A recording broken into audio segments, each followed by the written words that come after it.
I can't make it work.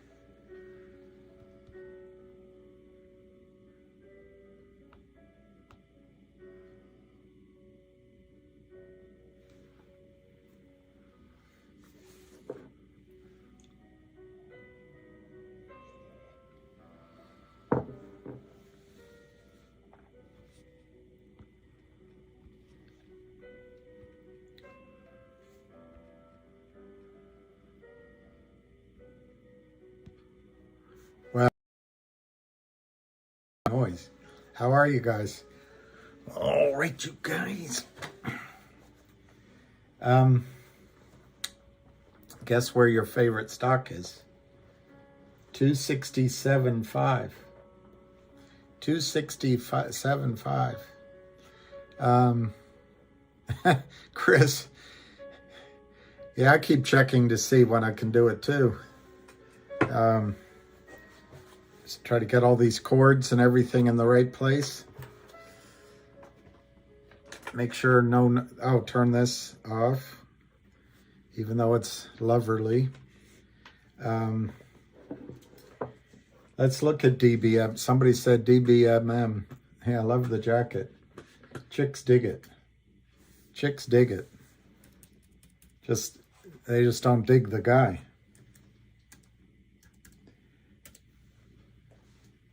They say, nice jacket. Too bad about the guy.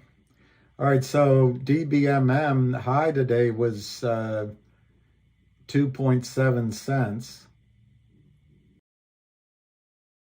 Looks I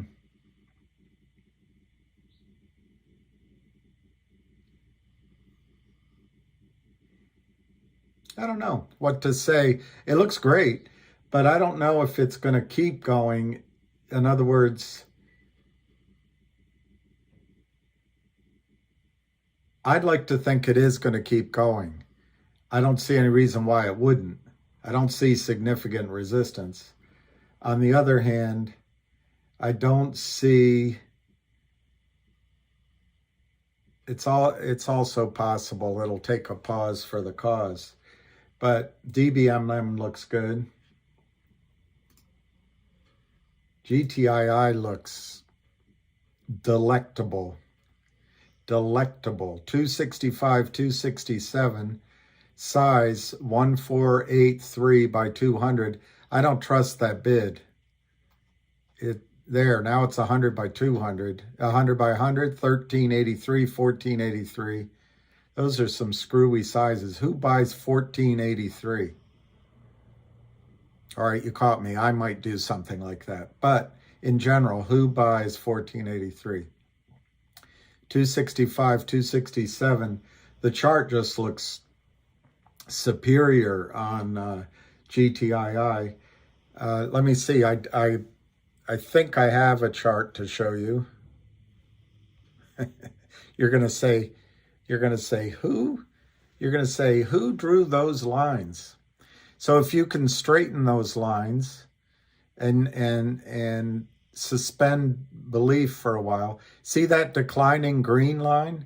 You can either do it on that sharp line that I did or flatten it a little bit and ignore that peak up there.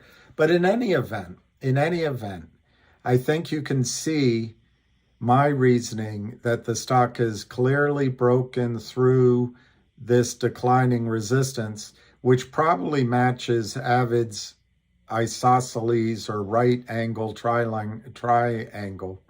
Anyway, then the orange line, the yellow line that I drew horizontally, which is awful, I know, but it's an attempt to show you that sort of where the gap is, where that bottom of that gap is another resistance area. And that's what we're challenging. We're breaking through right now. I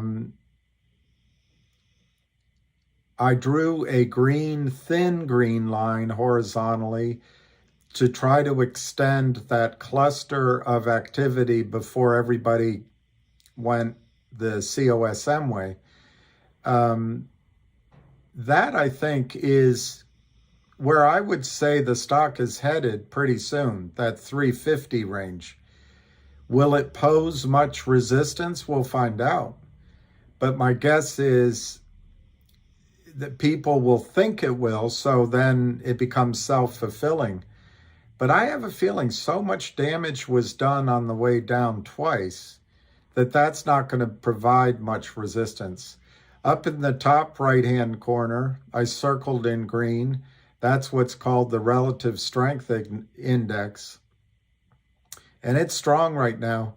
I mean, some people would argue that once it gets too high, the only way it can go is back down. But if you move your eyes to the sort of the green, I don't know, mountain, the dark green in the RSI above October, that's the last time the RSI was this strong. And look where it went. It went to almost $9 a share in price. Down on the bottom, I circled on the right-hand bottom corner in blue, I circled the MACD. Now, earlier the MACD had crossed and it looked like it was turning back down. Sort of December 19th, 18th, it crossed on the positive cross. And then, I don't know when that is, January 23rd maybe, it kind of, or 22nd, it kind of looked like it was going to go negative, but it hasn't. It's turned positive. And this is an excellent indicator. Again, if you take your eyes to the left and look at the black line at the MACD, two things. One, the MACD went really high. We still have room to go really high, to go, I don't know, I don't know what that metric is. But anyway, the other thing is, though, the last time it did this, look how high the stock went. And I guess the final thing I'll show you, it might be easier to show you a different chart.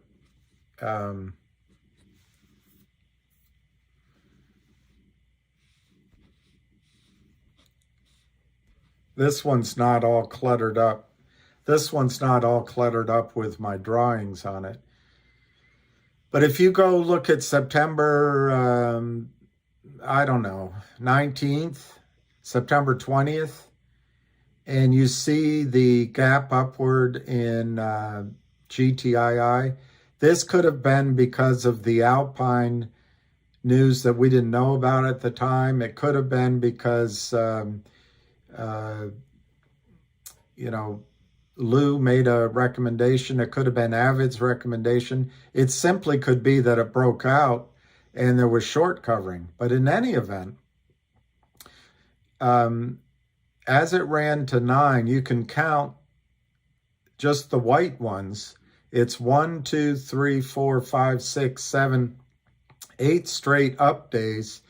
I don't know how to judge that red day, because it really didn't, it's not like it made a low, but I guess that's a down day. So I see another one there. You could go 1, 2, 3, 4, 5, 6, 7, 8, 9 days, basically a 10-day run if you include the losing day, a 10-day run to the highs. Well, what do we have over here from the red? I counted from the last red. The first time. Here we have 1, 2, I don't know how to count that black thing. 1, 2, 3, 4 only. So we have plenty of room to go. Basically 5 days since it started rallying versus 10 over there. So I don't know. I don't know if that helps at all with anything. It's 264. 3.21. Good afternoon, son. Oh, Fusion 275 is a key price. I don't know why, but that's because the chart I'm looking at doesn't. It's a good chart I'm looking at on E-Trade, but it doesn't give you.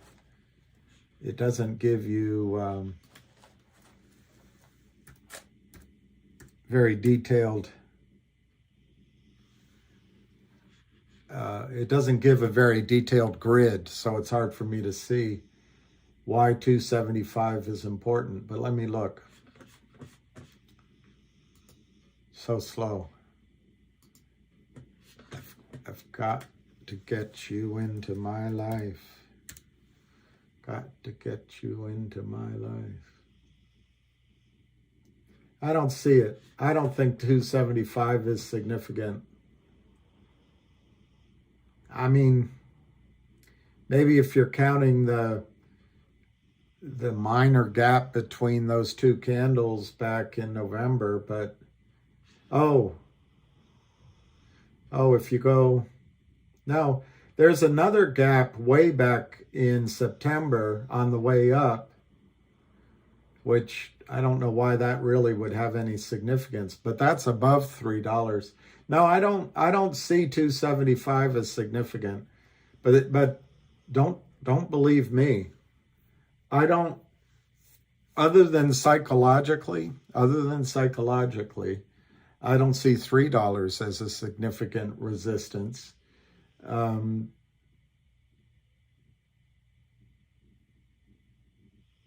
I think $3.50 to $4 is your next speed bump, and the natural tendency of a stock after it's gone up several times to pull back. But to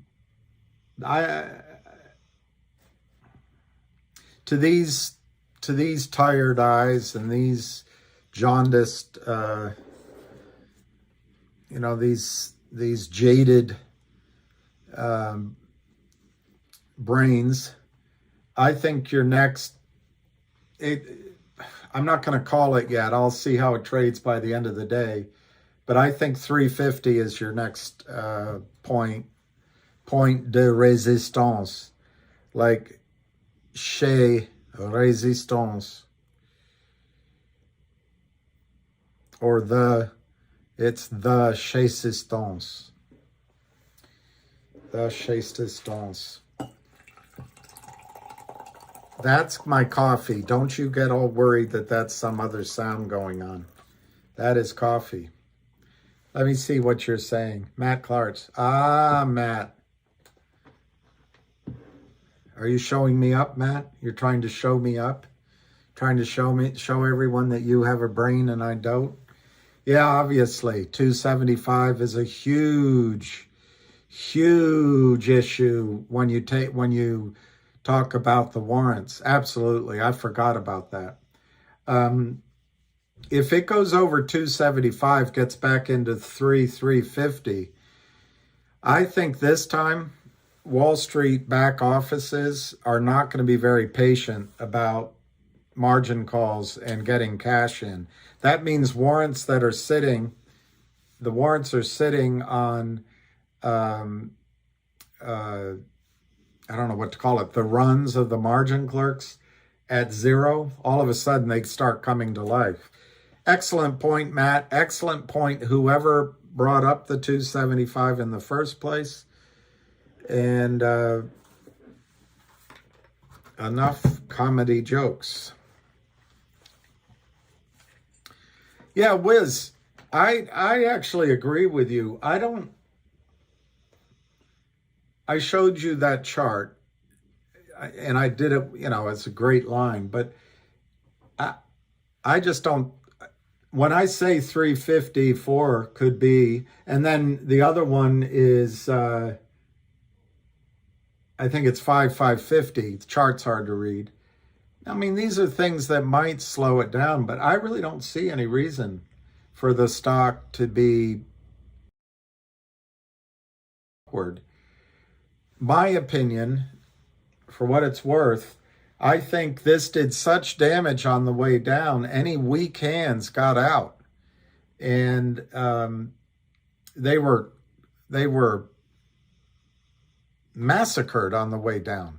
And people just got out in frustration. And I've expressed, I won't do it again, but I've expressed how disappointed I was in those actions and the things that were said. But that's over now. We got a bit of a rally back up to $171, $2, and the criminals came in again to try to do it. but they couldn't. It was a puny plan, such a puny plan. And now we're back above, well, at least 3 recent highs. It might be 4. And I just don't see what resistance is there. I think those other resistances on the left, to the left, are meaningless now. I don't think they hold power, except there might be still some investors who were so devastated by the onslaught that they're going to say, you know what, just give me my money back. And they might get out at 4 and 5 and 6. But I think if you've held on this long and you weathered that particular hurricane, I don't think you're moving anywhere. Wiz, I think that's right. If you go through, I don't know, I'd say 354, and I don't think it'll take long. The next stop is, it's hard to read this, 5,550. Not much of a stop there. And then you got to wonder, guys and girls, you've got 325 million shares counterfeit short, and you're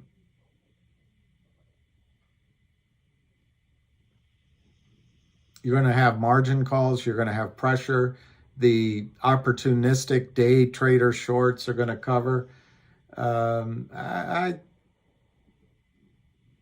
I wouldn't want to be a counterfeiter. Abel ain't going nowhere. Been through hell at this point. I know, Abel. You know that expression. Winston Churchill said, if you're going through hell, keep walking. That's what we got to do. Keep walking. Anthony Wilson up 13,000 in maybe 10 days. That's great. Anthony's Tesla fundraiser. You're going to buy a Tesla. That's great. You know what? I think you'll make it. What'd you say? You're halfway or a quarter? 1/4. I think you'll make it. I think you'll make it. Yeah.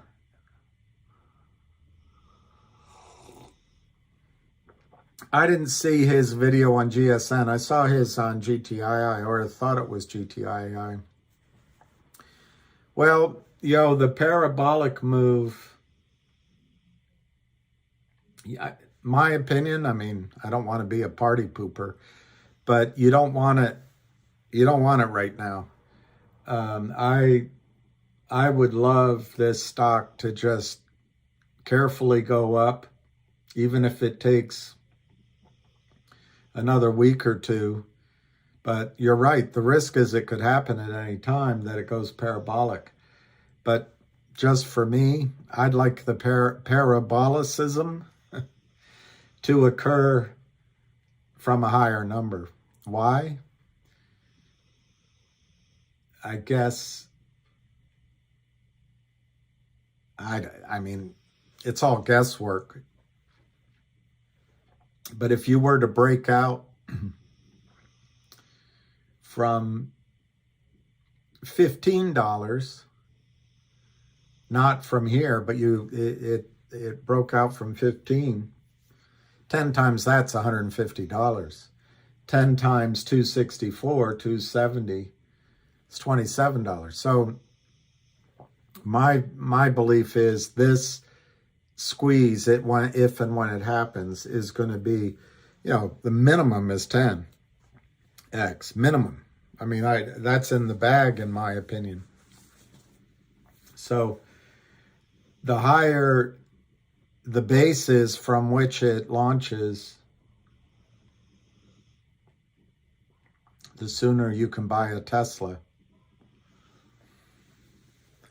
Hey, Vancy, Bill, if 100 million share volume day, 100 million? 100 million. It's going to be funny what 100 million, if we get that, we could, but it's going to be funny what 100 million means. As this goes up, there's going to be shorts. These are guys that'll make a bet on, which caterpillar will climb up the windshield faster. So they'll just short without even looking into the story. They'll say, oh, it's at 7, let's short some. But then if buying comes in and it goes to 10, they'll cover. And that'll happen all the way up. And that's something that Ham taught me about. But the other thing is, there will be day trading from both directions. So my point is, if there's 100 million shares volume, it won't necessarily mean that you have a parabolic move. The parabolic move will come when the buy-in comes and everyone steps out of the way, and shorts are petrified to short. That's when the massive Elon Musk rocket ship move will happen.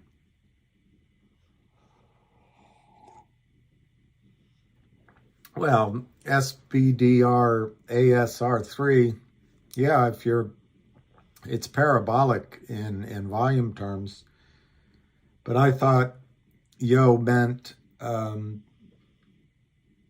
the chart, the price action on the chart. I could see, you're right. I mean, obviously 100 million versus a million is a parabolic increase in volume, but I thought Yo was talking about price action. And I'm just saying that 100 million share volume should imply massive upside movement. But I can see a situation, at least the first time they try to get through it, it may not.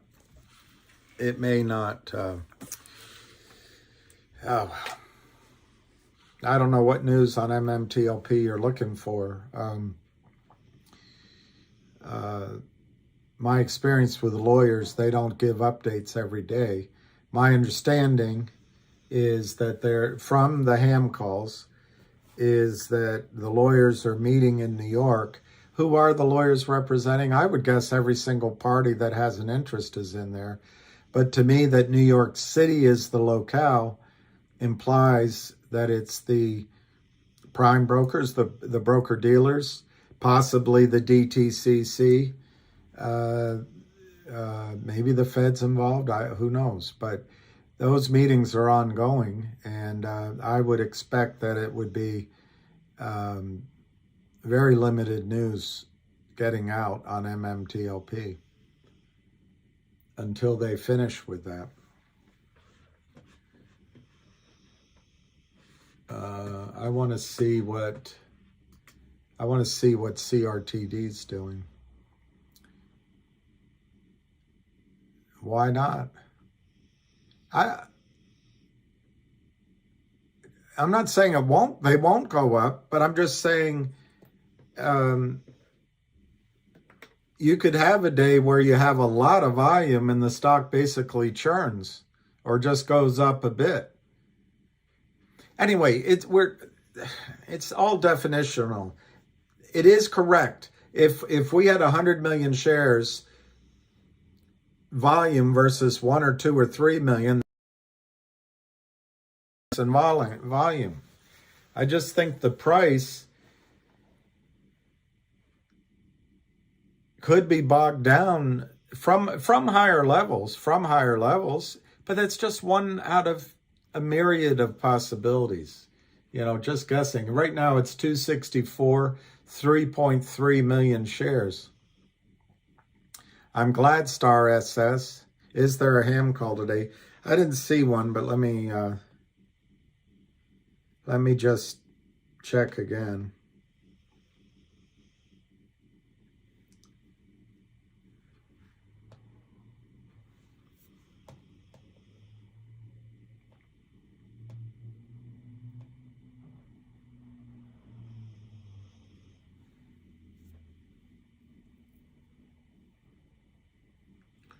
I don't know. I for penny mover says that the two red lines are crucial that he draws,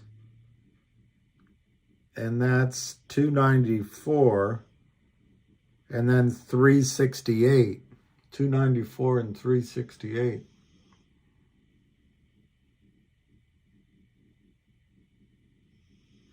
I don't get the 294 number, but I see all the volume in the the 350 range to $4. So, but he's usually pretty good.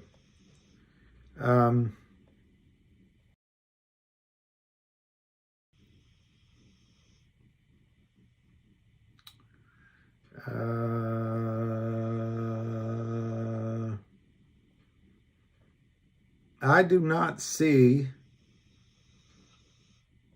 I don't think there's a call today. I don't think there's a ham call today. CRTD.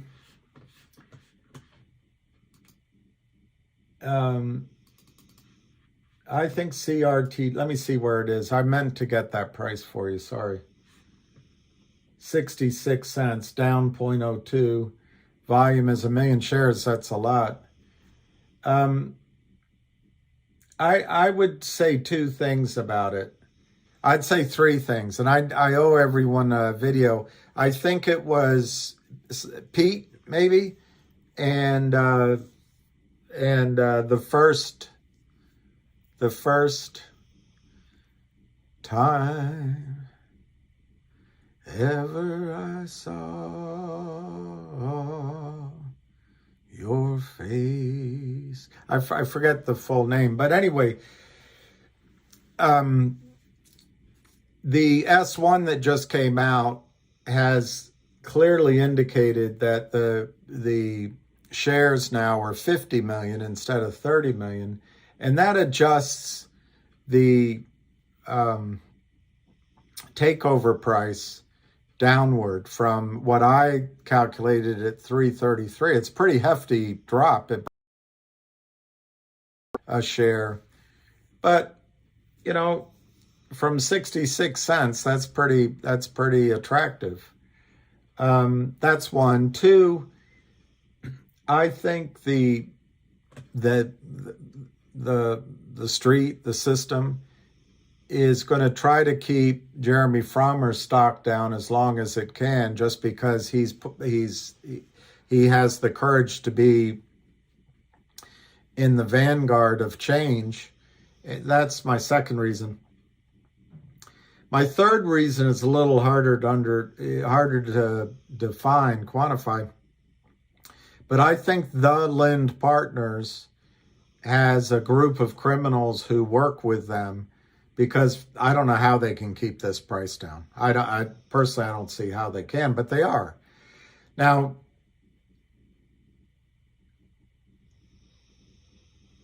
there is a triangle going on here. I can't quite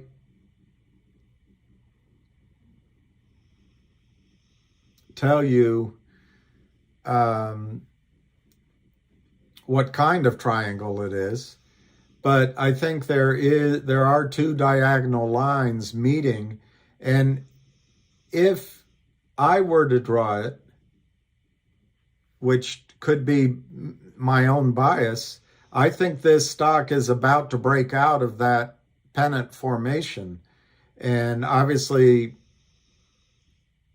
it could go either direction, but the last few days, the lows are higher. I'm going to guess it's going to break out soon to the upside on CRTD. But you're right, it is quiet right now. It's nice volume today, up a million shares. But I would say we're getting very close to an upside move in CRTD. A sharp one, a sharp upside move in CRTD. 266, 265 to 266, 609 by 1147. Somebody has 1,147 shares to sell at 266. Hey, Roman. Sultanov. What are my thoughts on Wolf? I didn't see the latest news. Know anybody attending the Mmtlp? Well, I assume John Berta's up there. I know him, but it's not like he's going to return my phone call. Hey, Skinny Whale, we missed you. How can I explain?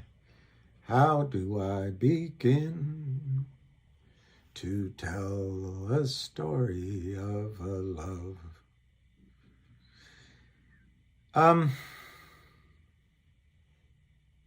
It'll be hard to find the news story, Skinny Whale, so I'll just tell you. In April of 2021, Gtiil issued warrants to shareholders of some record date. I can't remember the exact record date.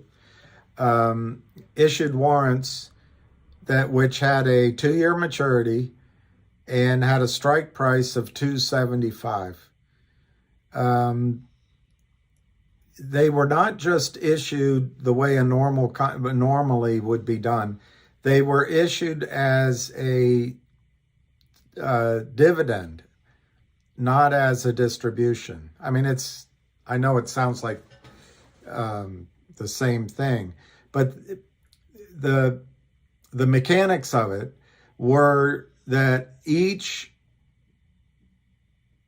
shareholder had to fill out an online, and I think the form's still up on their website, had to fill an online form and send it to Liberty Transfer. And I don't know if everybody did it, but what I did is I called E-Trade, and I got my, I tried to be nice, and then my temperature was rising. And I finally spoke to someone there, and I guess they decided, because I seemed to know what I was talking about, that they did transfer my warrants. See, these were warrants that were delivered to the brokerage firms, and they could just stuff your account with these warrants and they could be counterfeit. But by calling E-Trade, by filling out that form, I said, I want my warrants registered in my name at Liberty Stock Transfer. And I think most everybody called in to get that done. A lot of brokerage firms, prevaricated and came up with reasons why it would take a long time, and all the same deflection. But there was an initial flurry of intensity, but everyone, as time goes by and life goes on down the road, kind of stopped calling their brokers and stopped putting pressure on. And the stock price didn't go above 275. So, I guess most broker dealers thought we'll let sleeping dogs lie, or lay while they lie. I never get that one right. So in September, when the stock went above 275, all of a sudden, what's showing on accounts as having zero value, and it's of no concern. So the failed to deliver, the counterfeit nature of what was stuffed in everyone's account wasn't having any bad deleterious effect on Wall Street. It was just nothing. There was no value. And of course, the criminals, as soon as it was issued, drove the stock down. And as a couple of people here today pointed out, and I forgot completely, 275 became a number that the criminals tried to keep the stock under. Anyway, once it went above it at the end of September, last 1 or 2 weeks of September, and it was there for all of October and most of November, this was putting massive pressure on Wall Street, because the broker-dealers had positive value on those warrants. So they had margin calls, they had collateral issues, they were asking, I assume maybe Alpine did or didn't, but they were asking for collateral because the stock was in the positive. And as far as I know, it's big collateral that's asked for, not just to bring it current, so to speak, but to protect if it moves further. So anyway, Fidelity in that environment had raised, they were willing to pay as high as 1,000% to borrow real shares to solve Fidelity's problem. Wells Fargo was reported to have taken away the buy button, and many brokerage firms just started lying, basically, or they were misinformed, and just wouldn't exercise the warrants, or at least not do it right away. So then everybody skedaddled to COSM, and we came into the light trading weeks at the end of the year, and the shorts got aggressive. Now that also, I think, in speaking with him, it's quite possible that Alpine got in trouble, and Alpine hired shorts, which is Rico, to attack the stock. So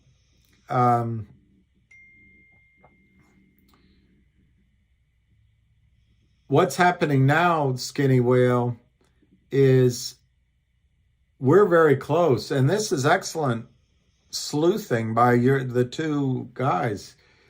One of the reasons, it makes a lot of sense. The high today was 274, and we've backed off. So they don't want, the criminals do not want those warrants to come alive again in the margin offices of the broker-dealers. Now, they'll expire, these warrants will expire in April, which is 2 months? But the company, with a simple vote by the board, can add a year or whatever to the warrants. So that's not the escape for the shorts. Avid has a space call. Well, let me see if I can get it.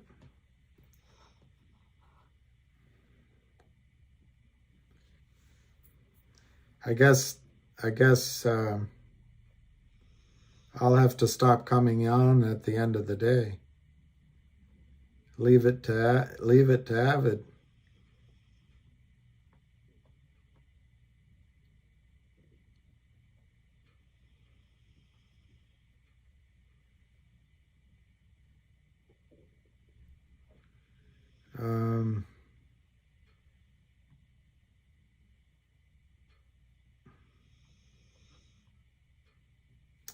He's not coming up. So let me go to, I guess he's doing it under Gtiil.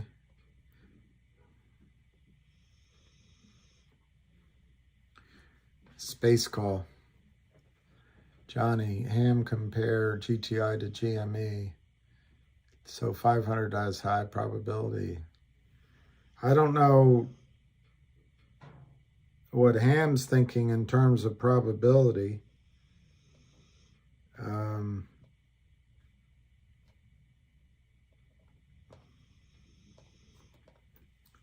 I'm just trying to find this Avid space call.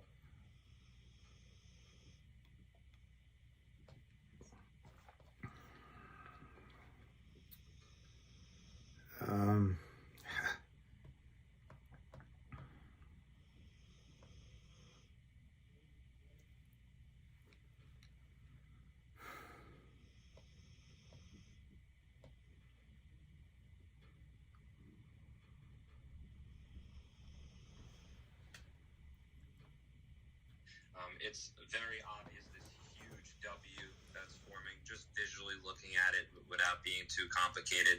We see a cup and then a higher low cup here. And I mentioned a pretty key level that's been relevant since the last week in November, which was $2.05. We called that out for probably the past, I would say at least 2-3 weeks maybe. that I've said this in a video that, hey, $2 has some significance. I don't know what the exact significance is, but once it breaks 225, pretty much, we'll see it. Let's see where Counselor is. Take that next leg up. How high, we don't know, but I saw $3 being, a realistic target. So keeping the valuations, pretty conservative. I don't see Counselor. I think is the best way to go about it. I Take see it level by level. We saw the little gap down and the Big back Daddy, to that area, and it continued. So that's why I was, safe to say beforehand, I feel like the uptrend, even if it's a day or a 2-day uptrend, is definitely confirmed, at least, right now. And we saw it go from 2, broke, I believe, 224, and then, or maybe it wicked to 225 yesterday, closed 224, which was no problem, and then ended up opening higher today. I think the market opened, it was at around 230, 235. I think you can listen to that maybe later. I think we've only got 25 minutes to the close. My own opinion is this is going to be an important close today. Why? I think shorts are in trouble. And if there's some day trading today, there's certainly been some day trading over the last couple of weeks. We might see buying at the end of the day. So I want to kind of watch that with you, but let's see. Say 9 or 10 are all-time highs. I think the situation definitely matters. But I feel confident in saying that there is certainly something fishy going on behind the scenes with Alpine. I do believe that a lot of what retail thinks is that they're struggling financially and that there is a potential that they go completely bankrupt. That would definitely make the game a lot more interesting. It could be a potential catalyst. It could be, an if factor in the stock. And a lot of people ask, well, what about, the motorsport? I think Scott, you're pretty smart. MSGM. I wasn't. We saw that go from $3 to a high of, I think, 80 in 2 trading days. And that only took 50 million shares. I'm going to...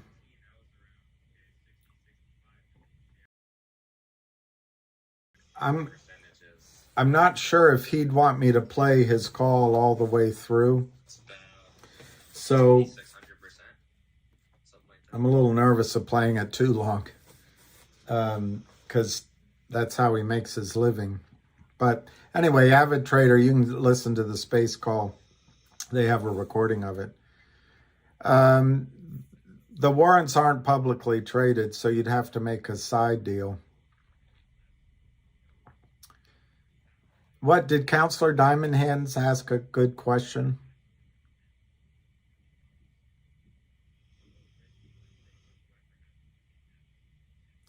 Well, obviously the bad players are going to take their money to other LLCs and to other countries in the case of Mmtlp. But they would have done that prior to the trading being stopped. As soon as trading was stopped, my guess is all accounts were frozen that had failed to delivers from the how do I say it, that LLCs and accounts that had sold counterfeit shares and had not made delivery. I bet that the funds in there, the collateral in there was frozen. So I don't think they're absconding with what was left. But they've been stealing, this in 2 or 3 days. The fact that a couple of attorneys suddenly can't believe their eyes, that's them. That's not the reality of it. That's they. The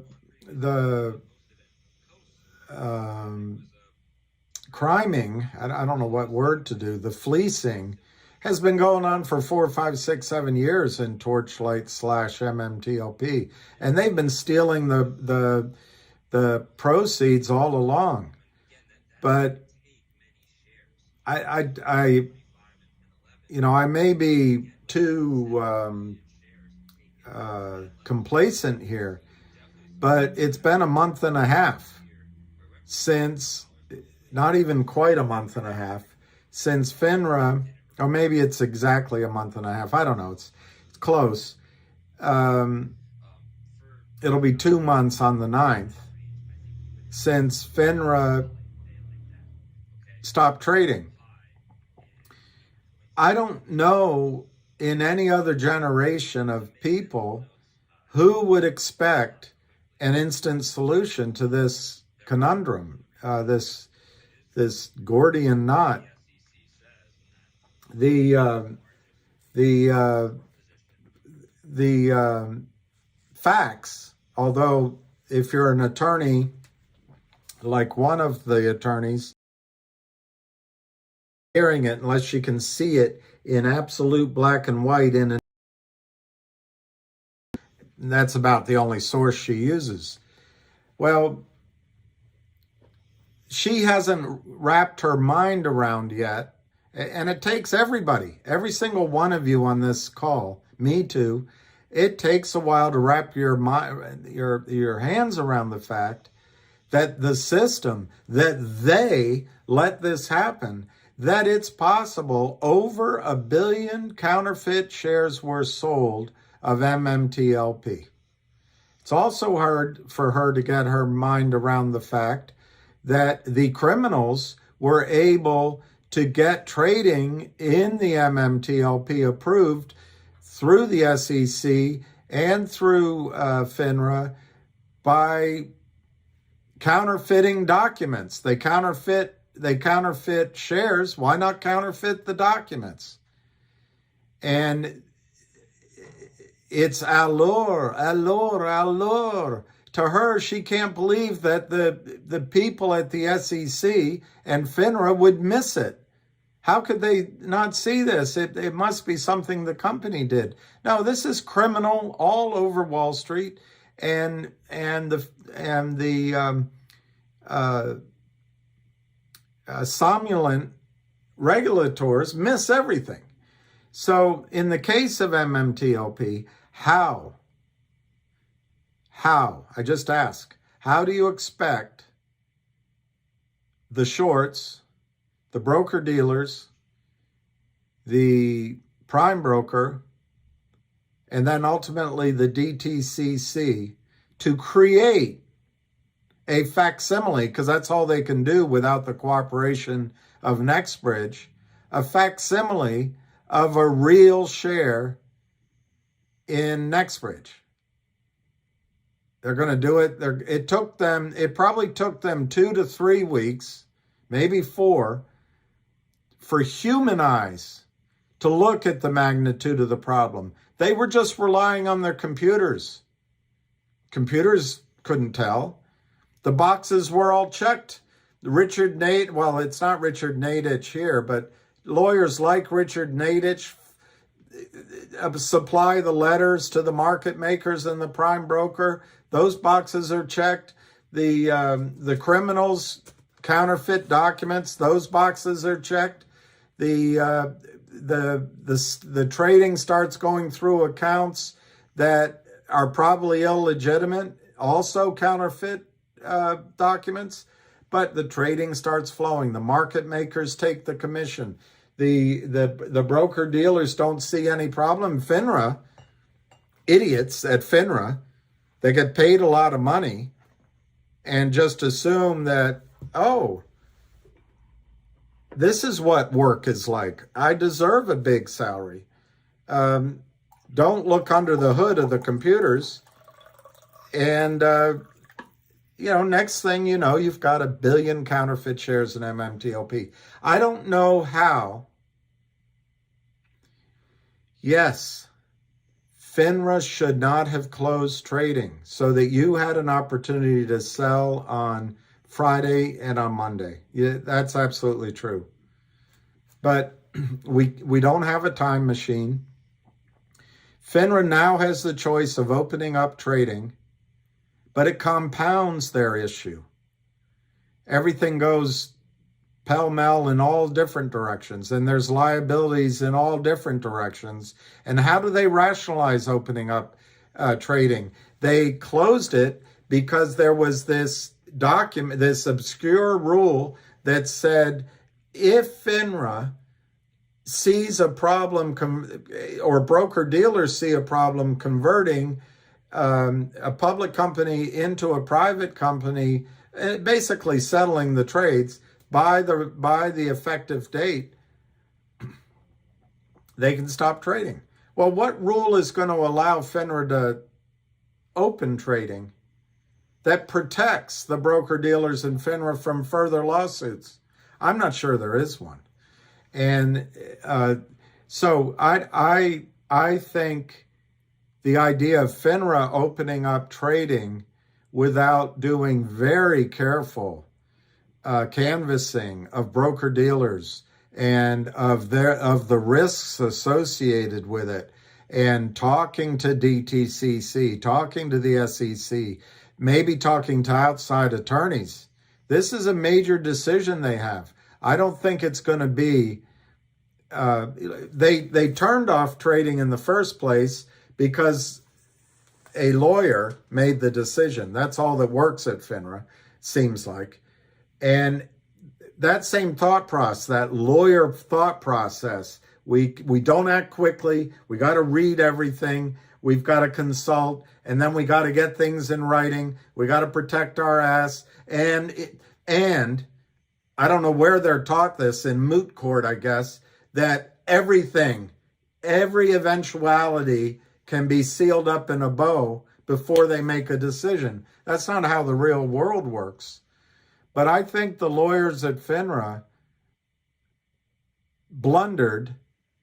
Now, the positive is it trapped the shorts as well, but they're going to try not to blunder again and just make it worse.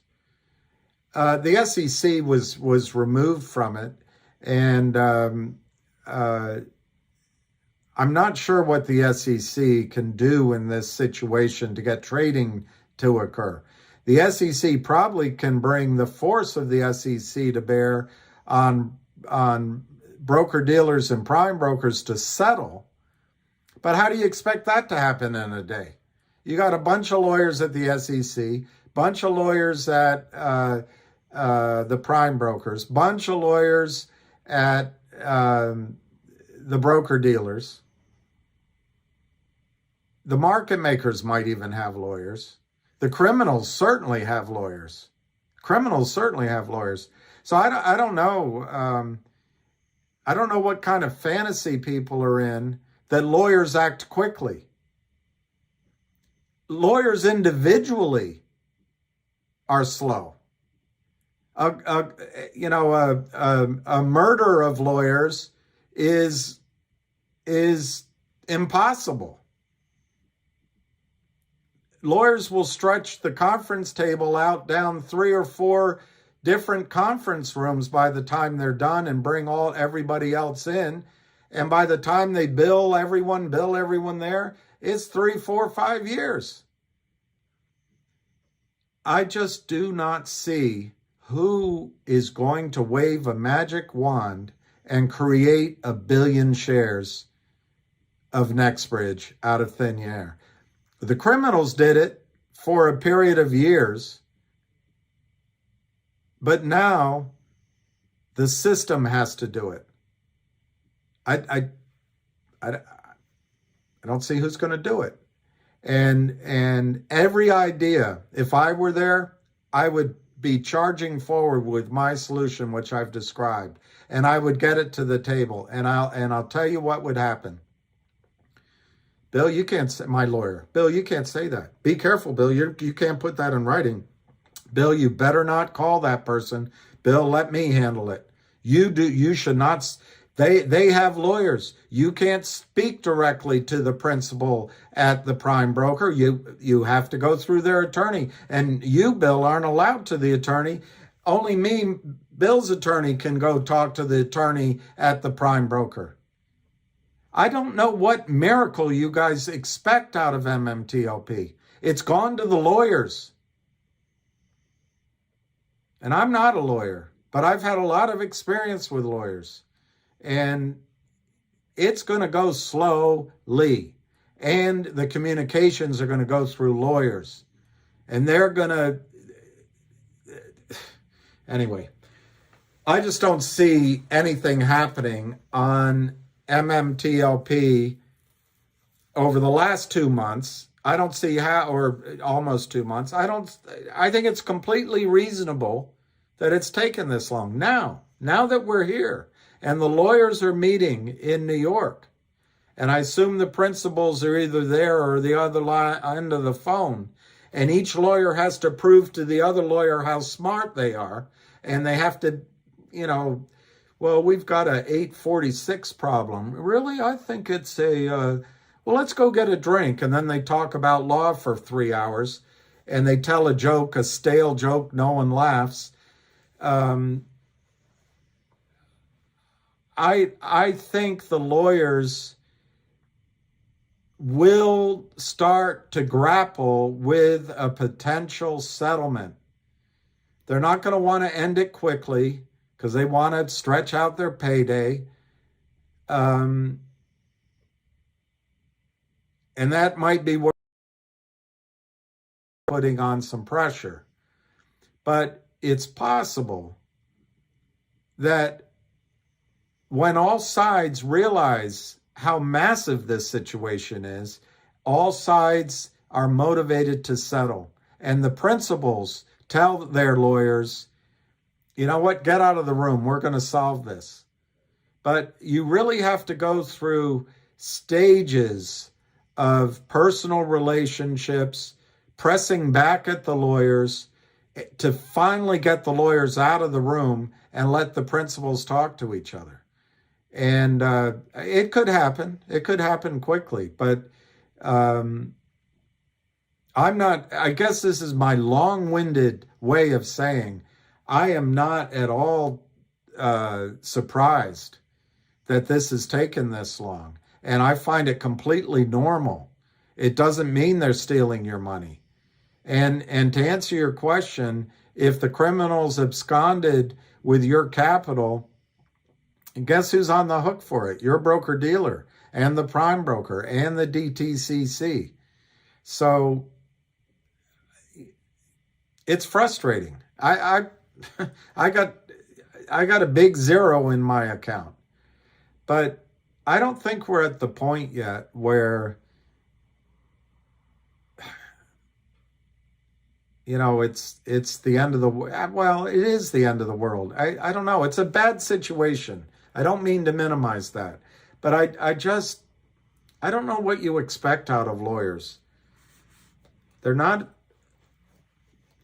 To me, the problem should have been solved just like that, and it should have been, but they want releases. They want protection against getting sued. They want to be protected against malpractice. I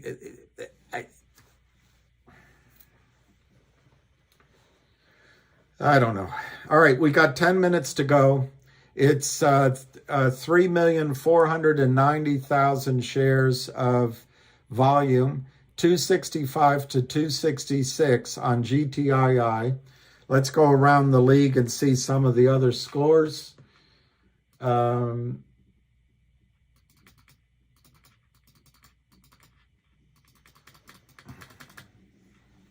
Okay.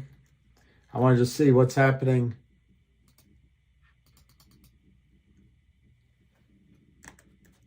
Well, okay, there it is. CRTD down 2 cents on 1.08, really hasn't traded. Hey, there's Go Logic. Where's that? $3 still. That's good. DBMM, that's the other one I wanted to check for you. 2.5 cents. Going back to Gtiil, 265, 266. So I think I'm starting to agree with you gentlemen who called it out to me, and maybe Skinny Whale, that 275 is going to be significant. I actually was hopeful we'd have a run over $3 by the end of the day, and maybe maybe you're exactly right. 275 becomes a wall. So we got 6 minutes to go. DR, there was about a third, less than a third of the warrants were exercised. The warrants, much like MMTLP, most clients at brokerage firms had counterfeit warrants in their accounts. So when the client called Fidelity and said, hey, the stock's at 7, I want to exercise my warrants, Fidelity started backpedaling. Well, you know, ma'am, that's going to take 60 days, and we need you to contact the company and make sure that whatever they could think of to say. So Fidelity, this is why, guys, I was so frustrated with what happened with COSM. Innocent mistake by Lou, innocent mistake by Frank Benedetto. I'm not sure how innocent it was by the CEO of COSM. A lot of the information was completely wrong on the COSM side, but the things said about GTII were horrible, horribly wrong. And what happened, therefore, is the pressure was off on those warrants. That was working. But at the time, there were 175 million shares counterfeit in people's account. That means there were 175 million counterfeit warrants. To my memory, the number was 25 million real in the float. Real warrants at the transfer agent. Many people, like myself, got my warrants out of E-Trade, moved out of my account, physical delivery to Liberty Transfer. Once there, they're in my name. They're in my name. So I could wire money and exercise them. I didn't do it more because I was caught up in all this. I don't know what. I didn't expect the stock to go down either. In retrospect, I wish I had done it to help the company. But of the real warrants, the company made a press release. I'd show it to you right now, but I really don't want to look it up. They announced in December that at the beginning of December, I think it was, anyway, you can go through the news stories. They announced how many warrants were exercised. They announced that they received $3.6 million by memory in proceeds from the exercise of those warrants. That, to my memory, was about a tenth of what they could have gotten. I understand that it was less than a third of the warrants were exercised because the broker-dealers were lying to their clients, slow walking it. Fidelity was paying 1,000% to get real shares so they could deliver on the warrants. The Wells Fargo had pulled the buy order and buy button, and all the other brokers that had fake warrants in the accounts could not effect the exercise of the warrants on behalf of their clients. So I think there was also quite a few people like me that just didn't get around to it. But this was why I was so upset with the idiocy of, well, we'll get out of GTII now. COSM's going to go up because the CEO's being honest. The CEO's going on upstream. The CEO says there's a huge short position. The CEO just bought a few shares relative to the massive award of shares he gave himself at 12 cents. He just bought some at 65 cents. And it's going to be nirvana. It's probably going to go to $100.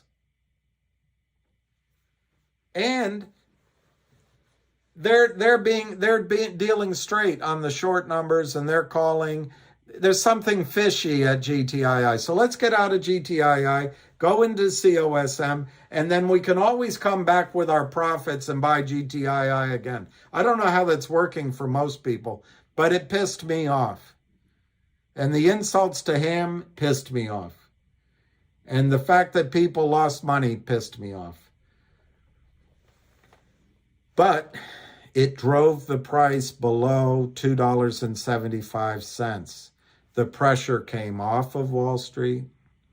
The warrants that were causing margin calls, collateral calls, causing broker-dealers to locate real shares, which could set up the prelude to a squeeze, all of that pressure came off. All of that pressure came off.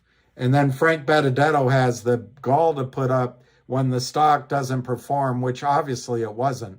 I've never seen a stock trade below its hard book value, and include in hard book value inventory, receivables, and some other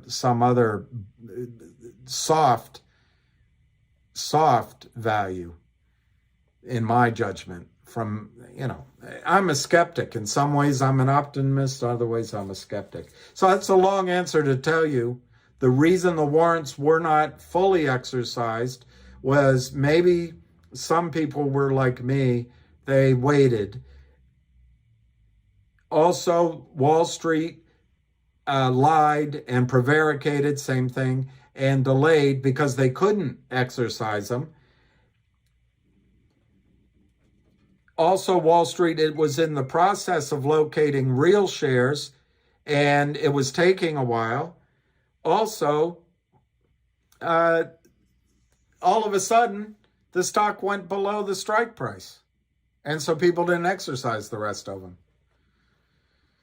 That's my answer to your question. All right, so we're 268. I guess we closed.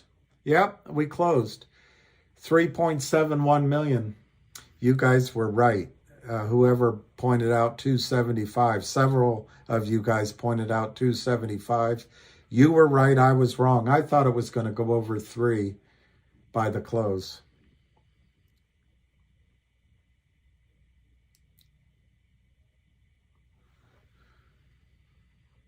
Oh, did Wolf do it too? Duncan Ridley? I'd be surprised if Wolf did it. But before I comment, Duncan, on Wolf, I want to go look at the document because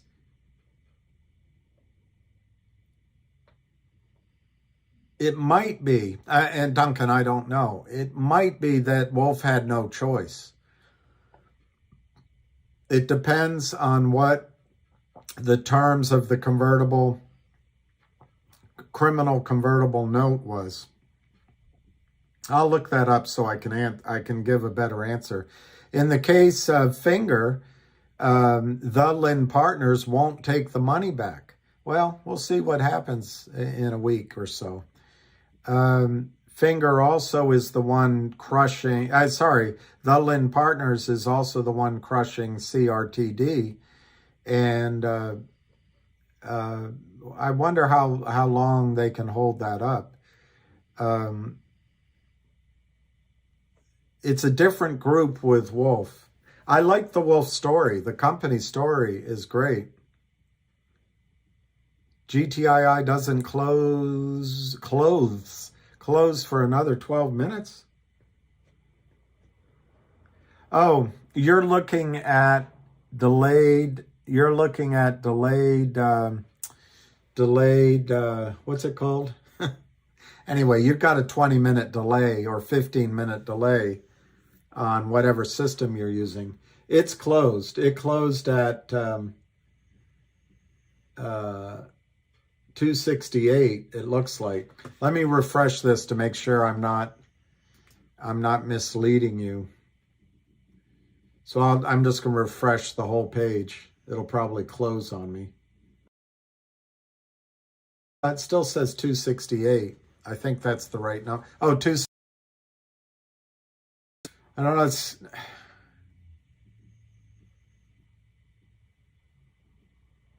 I might be looking at the extended hours, but mine shows 268.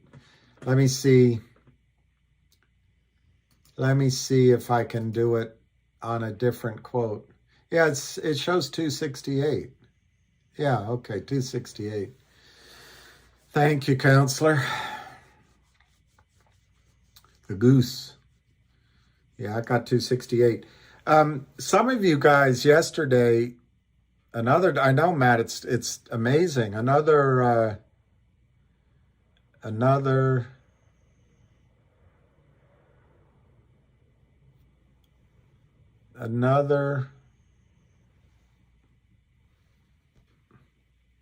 this is an article from Forbes.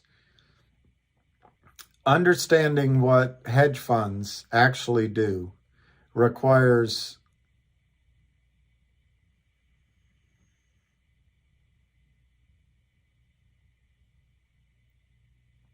in many ways, there would not be hedge funds if it were not for large bulge bracket investment banks like Goldman Sachs, Morgan Stanley, and Bank of America, Merrill Lynch, Credit Suisse, who provide them with prime brokerage services.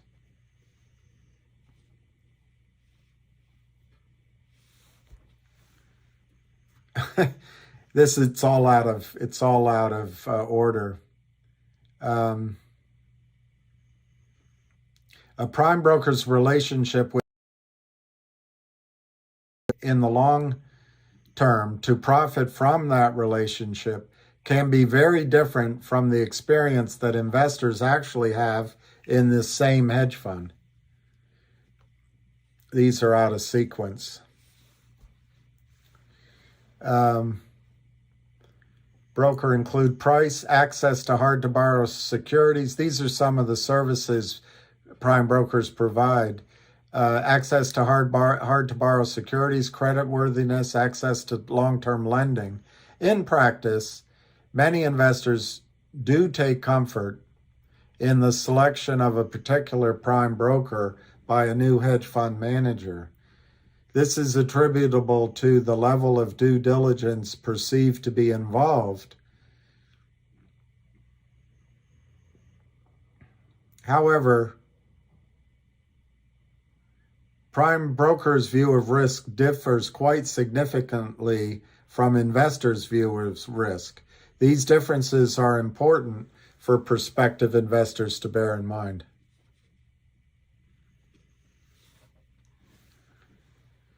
The margin terms made available by the prime broker to the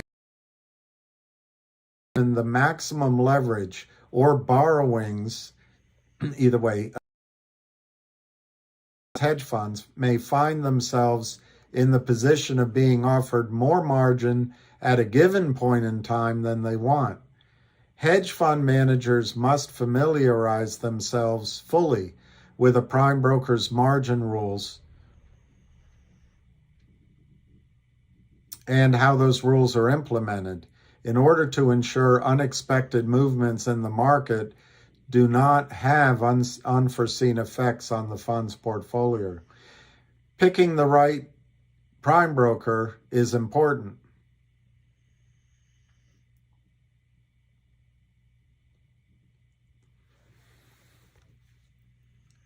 One of these describes what they do.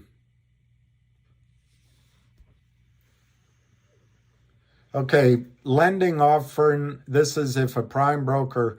We're reading this article backwards.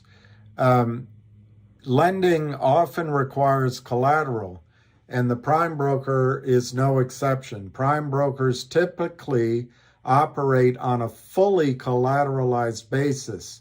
As a result, the assets of a hedge fund are held by the prime broker in its role as custodian. Those assets are therefore available when needed at a moment's notice as collateral. at which time they are quickly transferred to the prime broker's own account. This allows a prime broker which has custody of a hedge funds portfolio to provide higher leveraging amounts to these borrowers, more than they would otherwise lend, or otherwise than the hedge funds would get from traditional bank loans. Collateralization is different from leverage. Leverage refers to the use of borrowed money, obviously. Margin finance. The margin terms made available by the prime broker to the hedge fund will determine the maximum leverage or borrowings. I already read that to you. All right, I think there's only one more. I think.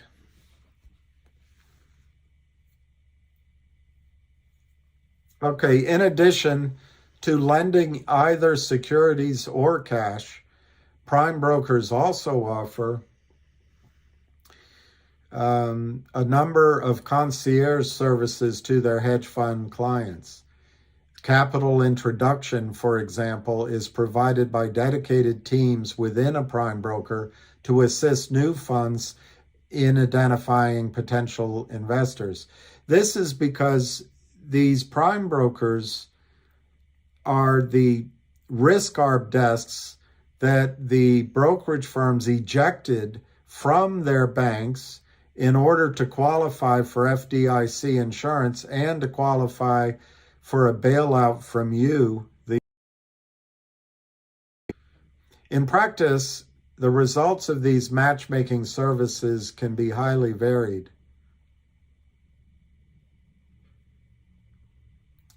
Prime brokers have expanded services to include risk management, etc. Securities and cash financing remain their core and most profitable services. So the prime brokers love the trouble you're in. The differences between borrowing cash and borrowing securities are significant to a hedge fund, and it's worth talking about. While lending cash is a commodity service with a transparent cost structure, lending securities is not. As a result, spreads and profits can vary. Lending often requires collateral.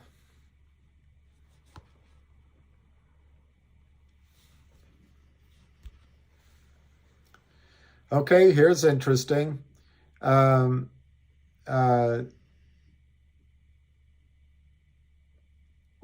get the beginning of that paragraph.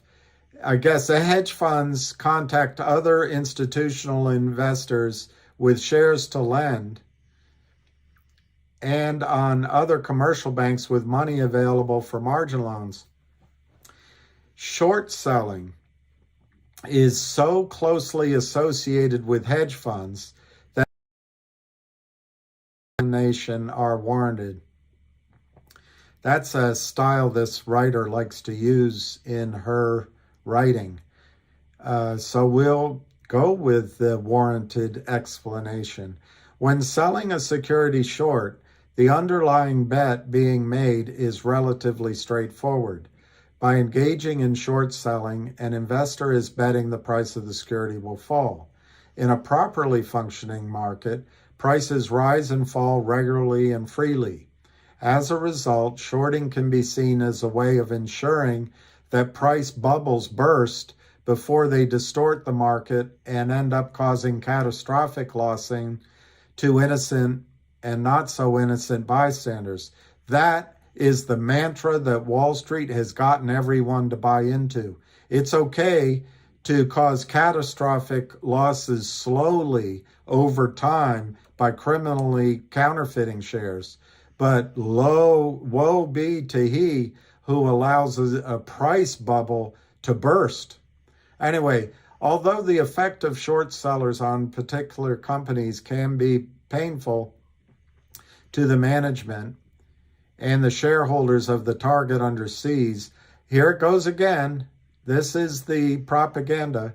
Many experts believe that the contribution to overall market efficiency outweighs the short-term pain that short selling inflicts. That is absolute bullshit. Absolute bullshit. But that's why you run into such problems describing the plight in MMTLP. Everyone thinks on Wall Street that short sellers do a good thing. But remember, there's two kinds of short sellers. The honest ones and the criminals. What does a prime broker actually do? In addition to execution and custodial services, a prime broker provides hedge funds with the ability to borrow stocks and bonds, known as securities lending, and to borrow money with which to buy stocks and bonds, known as margin financing capabilities. The prime broker stands as an intermediary between hedge funds and two important sets of counterparties. On the one hand, pension funds, and on the other, institutional investors with shares to lend for the ultimate purpose of short selling. Well, you can already see the flaw in that. Most of these hedge funds don't even bother to locate the shares.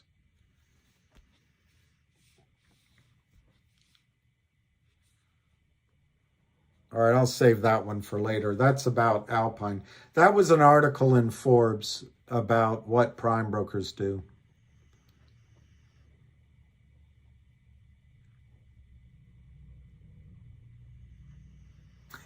Husker Power, you're going to make money. You're going to make money.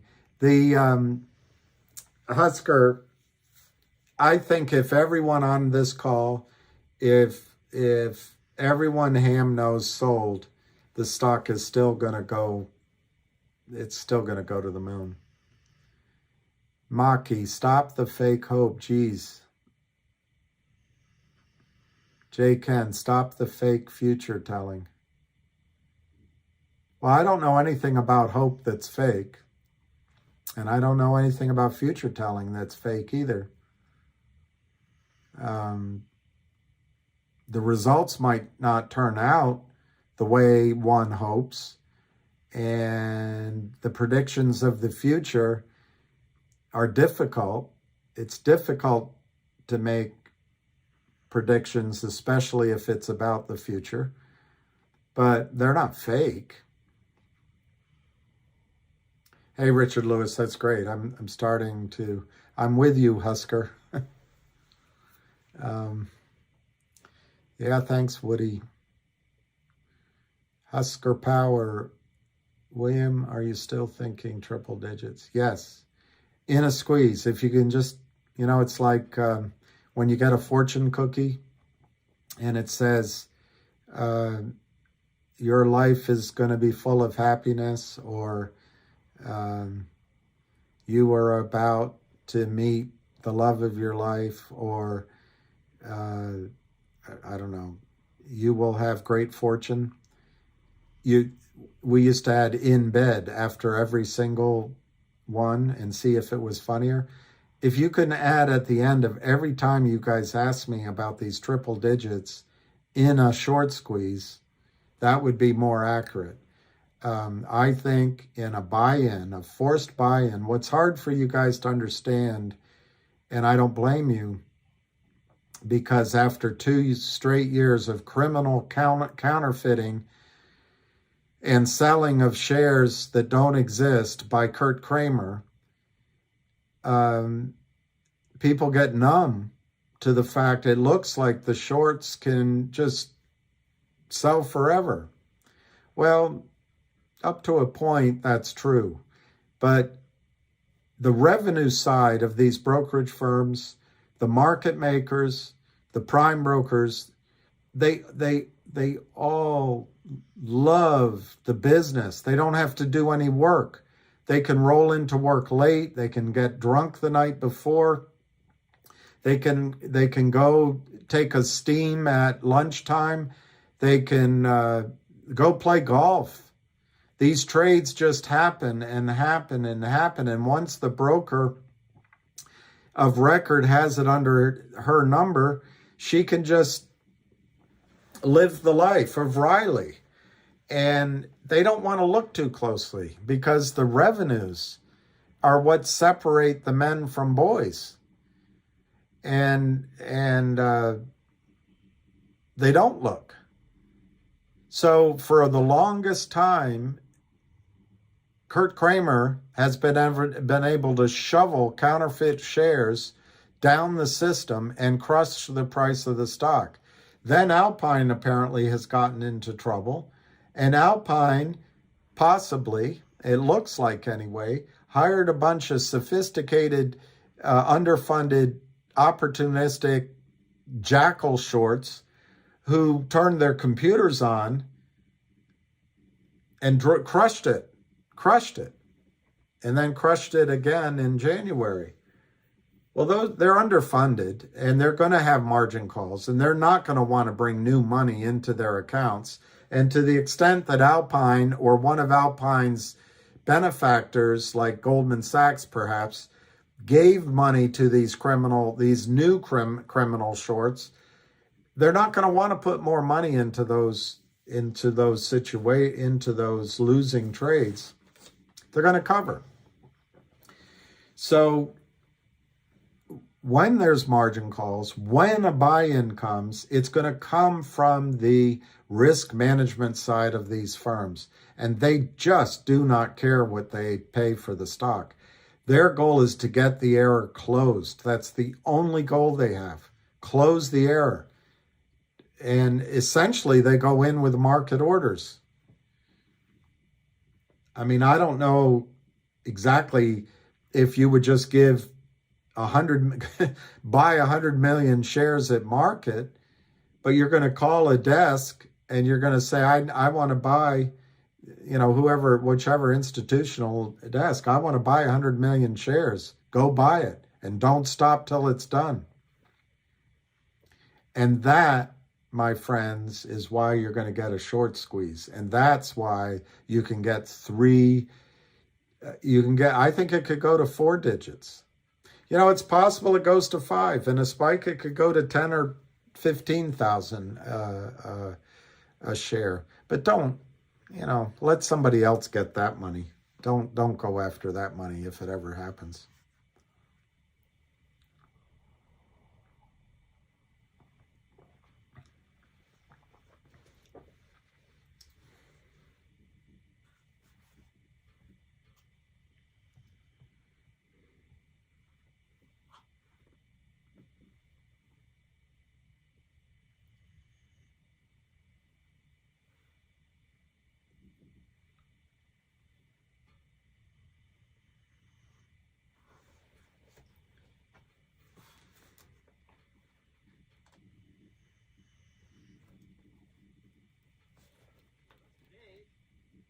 Okay, I don't know. Hi. Hey, where's Stewie? That's tomorrow, and that is it for us today. Okay, I don't know. Whatever it is, it's not right on the teleprompter. There it is. We are going to do Sting, yeah. There's no words there. To play us out. What does that mean, to play us out? To end the show? Yeah. Hey, Skinny Whale, if you make 29.1 million, I'll come down to Georgia.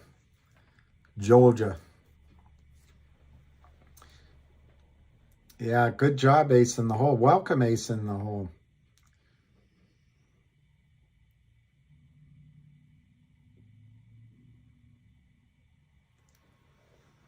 Welcome, Ace in the Hole. I wish I could have Ace in the Hole say something.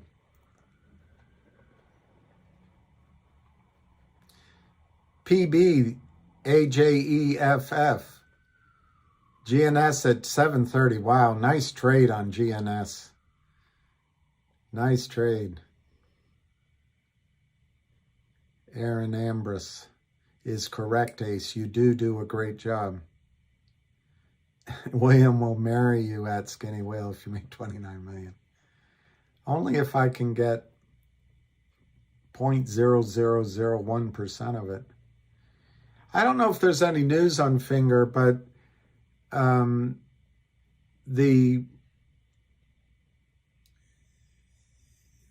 don't know if you call it an event, but what is it, a anyway, the next duking it out that's going to come up, Finger is trying to pay off the Lin Partners on their, oh, she's already married. Well, we could live on the half that she gave up in a divorce. Just kidding. Yeah, Uncle Sam will take 40%, so you'll be, well, still a lot of money.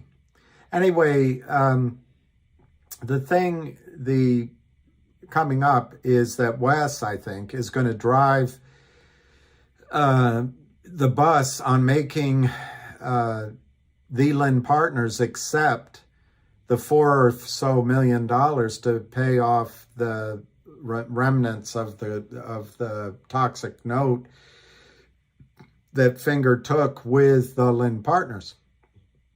If I can remember what Ham said the other night, the slug of warrants have already expired. So what's left is this $4 million, and it converts, to my memory, I want to say it converts into 1.8 million shares of Finger. That sounds so small that I might be wrong, but it's a small number versus the 125 million shares that were counterfeited in Finger, driving it from $9 down to 60 cents, and now it's where it is. So I've always used this word incorrectly, apparently, but I'm going to use it again the way I understand it. I think this will be the denouement for the Lin Partners, and I think that could be a time where Finger starts showing, after that's resolved, where Finger starts showing some life. But the ongoing news at Finger, and you do not need a press release to know this, Finger now has, in their last press release discussed it, but Finger now has something like $10 million, roughly, give or take, that it can use as one of three purveyors of minutes to the Chinese consumer and businesses for mobile phones. They're able to procure those minutes at a discount, and I don't think it's much more than grocery store margins, like 4 or 5 or 8% margin. It might be a little bit more, but the point is, they can, whatever the number is, they can spend 10 million buying the minutes, and they're sold online. Those could sell out in an hour, so they book their profit. Then they have $11 million or 10 million, 10,200,000. They go buy the minutes again, they do it again, and they do it again, and they can do it multiple times a day. So in the background at Finger, the revenue growth is accelerating, and the numbers are just going to get bigger and bigger and bigger, because it's like printing money. You buy essentially from the Chinese government telecom minutes at a discount, and you sell them to the Chinese consumer. You do it all day long. So I think the revenues at Finger are going to make it a huge company, although that arm of its revenues are not going to be high margin. The other two parts of Finger are everything comes down to the big data. The cell phones in China collect a lot of information, but guess what? so do ours. We're not any different.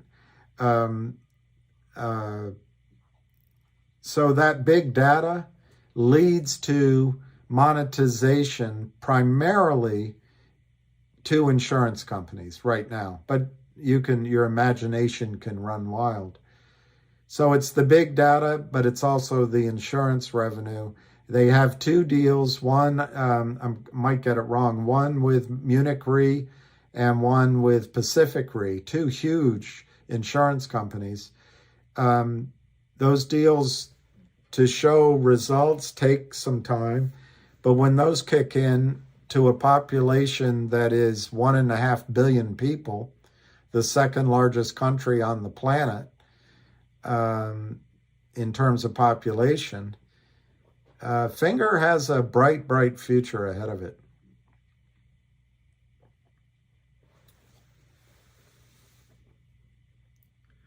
MMTLP comes in at 750. I would love that at 750. GTI squeezes first, CRTD and Finger. Well, I think that's a plan, Stan. And at some point, we're going to have to decide if we're going to chase after future trades or settle in for a live the life of,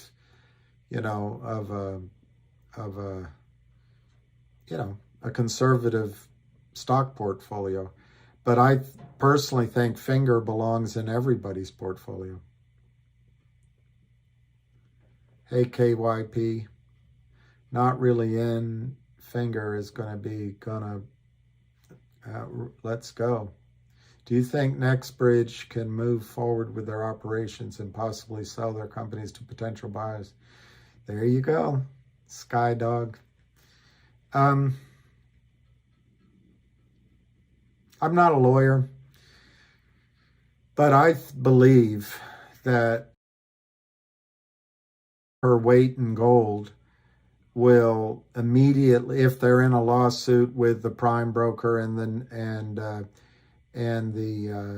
broker dealers and maybe the market makers, to try to recover money or shares on your behalf, any lawyer worth her law books is going to file claims against MMAT and against NextBridge. I think that's unfair. I don't think NextBridge has done anything wrong at all. And their lawyers will immediately counterfile and say that. But I don't know. I think the lawyers on your side would have to. Wow, Alphabet just missed its earnings. We'll see what that does. But lawyers on your side have to do that. Otherwise, they wouldn't be performing properly. And then NextBridge will come back and say, Your Honor, that's ridiculous. I don't know how long that process takes. But I think in that time frame, it'll be very hard to raise money. However, I think it's open and shut case that MMTLP did nothing wrong, and that NextBridge did nothing wrong, and MMAT did nothing wrong. So I don't know how long that actually takes in a court to get the judges to say, no way, Jose.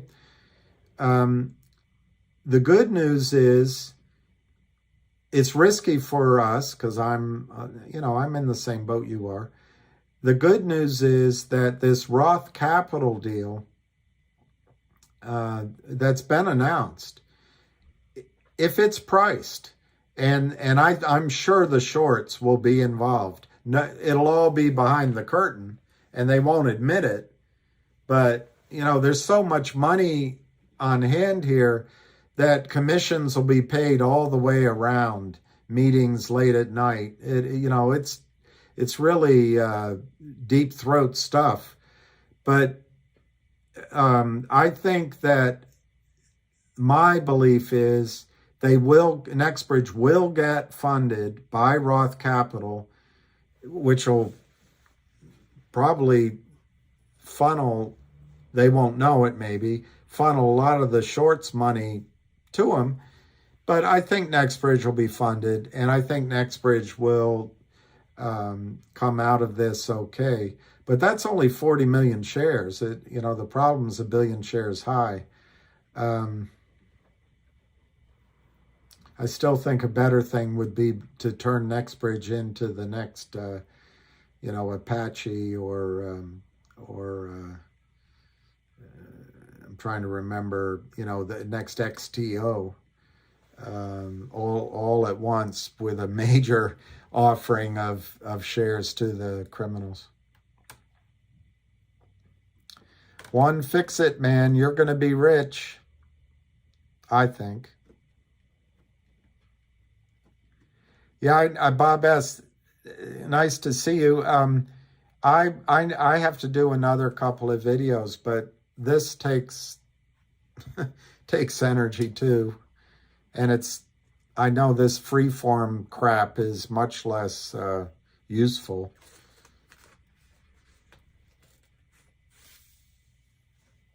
Yeah, the completion of the law firm is probably already happened. Well, both of you guys, Carrick and Hey Ace in the Hole, am I seeing affects dried up liquidity? I mean, you probably recognize it better than I do, but I think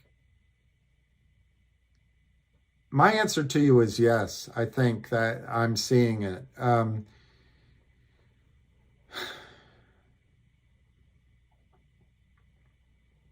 Ace, I don't know when you signed in, but I was thinking this stock today, GTII, would run over 3 this afternoon. And I'm hesitant now to predict it, but I was going to predict it'll go to 350 tomorrow. And I'm just looking at the chart. I actually do think it's going up tomorrow. I don't see why it's going to have a pullback at all tomorrow. So, Ace, I just wonder where these, as I call them, criminals are getting the gumption or the wherewithal to continue to defraud Wall Street. Perhaps the problem is so big, they're just unwilling to let off the gas pedal. But yes, I think I was looking at I'm trying to remember where, if I can find it quickly, I'll show it to you. But I can't remember. I was just looking at an article about the Fed announcement yesterday. And interest rates were 0.05. Is that possible? From the Fed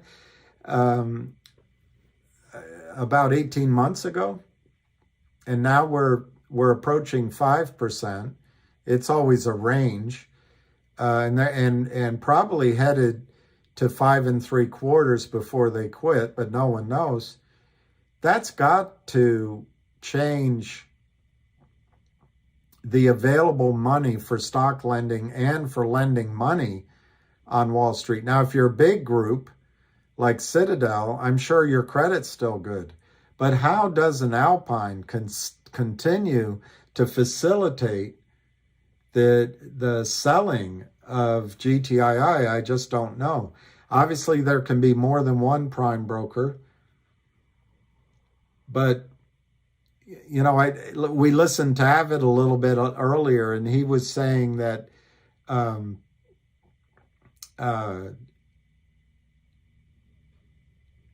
that Alpine might be in trouble and it might be a catalyst. I don't know if it's because I'm older or just because I've got rose-colored glasses on, but I think Alpine is the catalyst, and I think Alpine is going down just for the reason you said.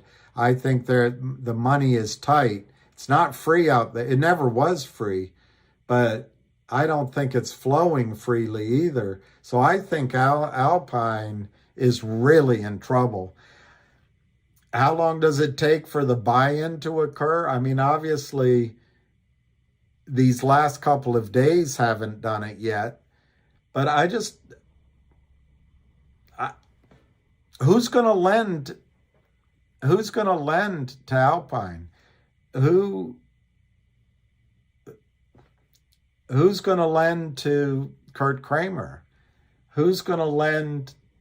Which market makers are going to continue to risk? And they all trade on borrowed money.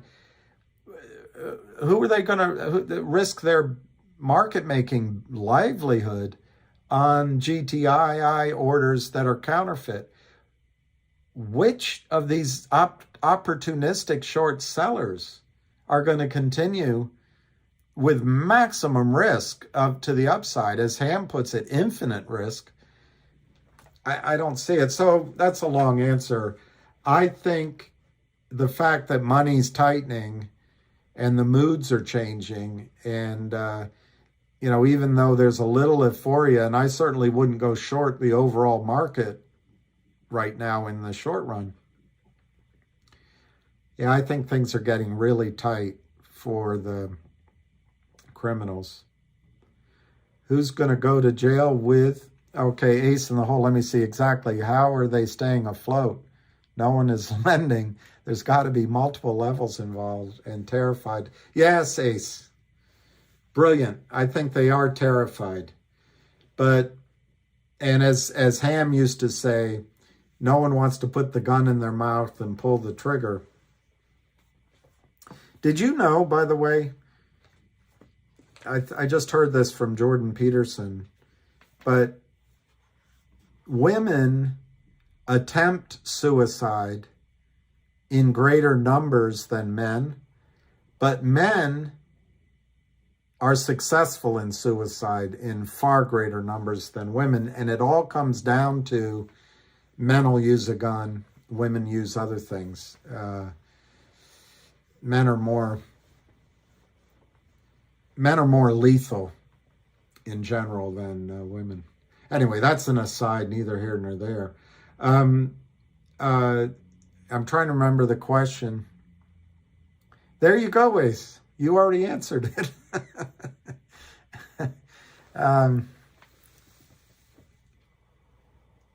Well, they don't go for your head, Matt. Oh, that's a bad joke. I want to hear Flamethrower's audit of how many counterfeit Mmtlp shares exist. I think the shorts are working harder to make money, Fern. I would love that, Richard K. I think it's the only answer. I haven't... What a great name. Giacomontino. I love... However you pronounce your last name must be... That's a great name. Philip, I think... I haven't really heard anything, but I think still, I know now it's the 2nd. I still think it's in the time frame that it's logical that the auditor finished the audit, working on the final report, delivered it, or is delivering it. And, there's a process with the board members have to sign off on a press release. So I would anticipate a press release quite shortly on it. But do I know any specifics? No, I don't.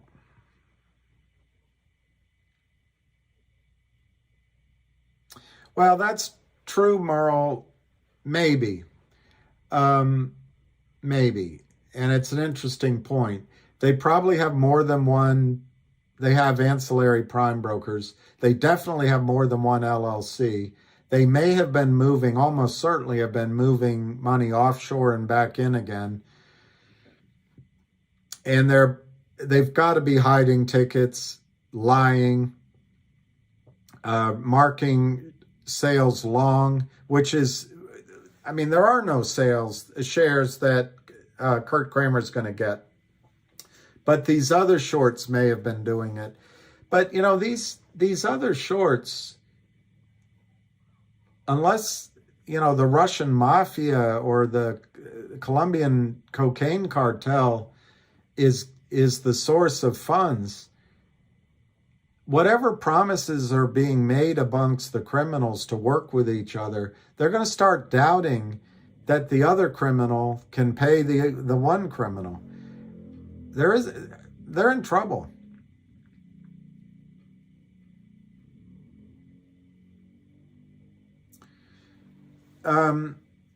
Susan Howard, Gtiil is doing that. Gtiil gave that idea to GNS. The Johnny Come Lately, I give him credit for jumping in front and just doing everything that Gtiil is doing.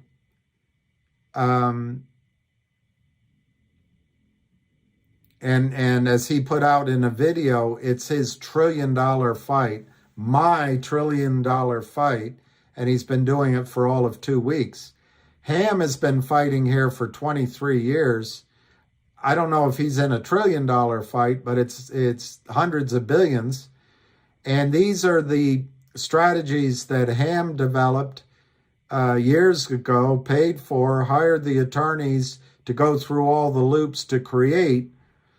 And the fact is, Susan, the proposal of a digital coupon to be distributed by Gtiil is a coupon that offers each of you per share, if you own your shares by whatever the record date, a coupon to 1-800 law firms legal services at a discount.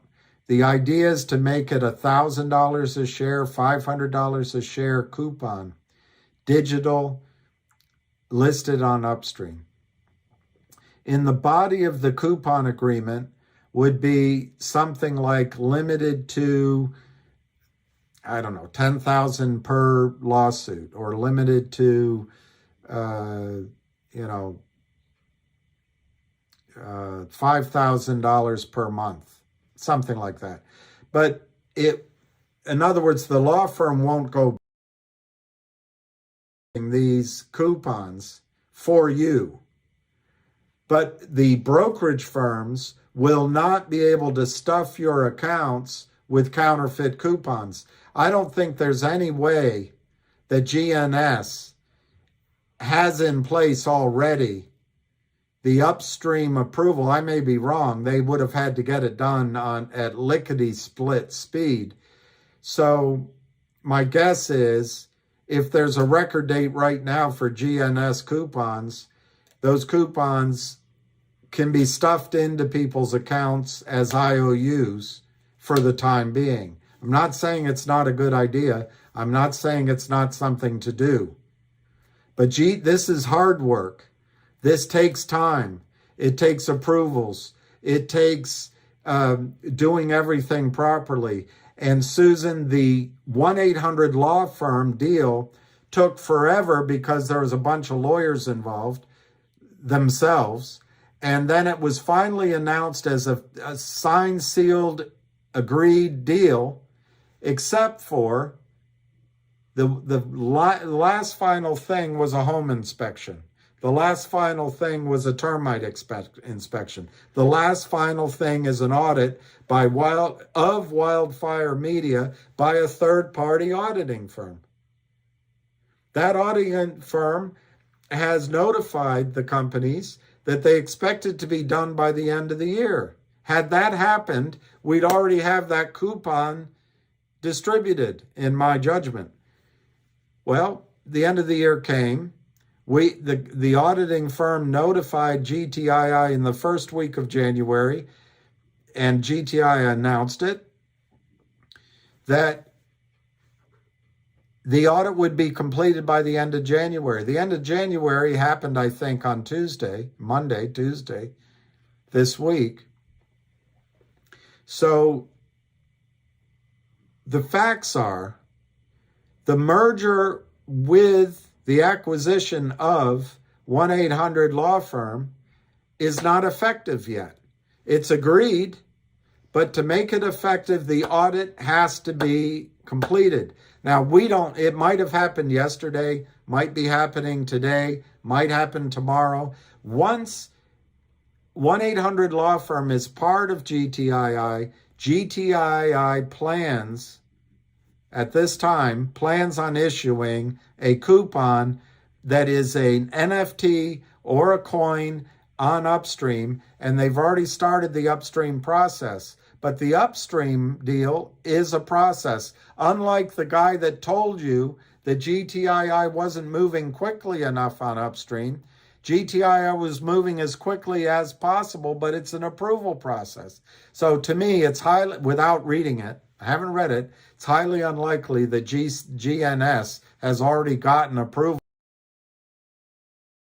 Blockchain approved exchange to distribute this coupon. But the idea from this great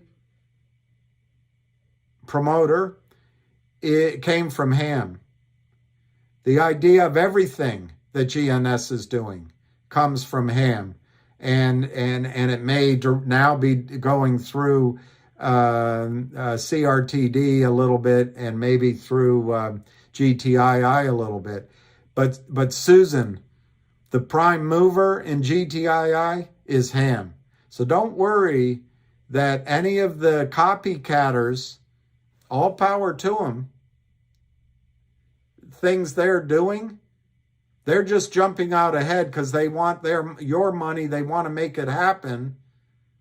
And I'm personally am worried that so far it hasn't happened, so it's good.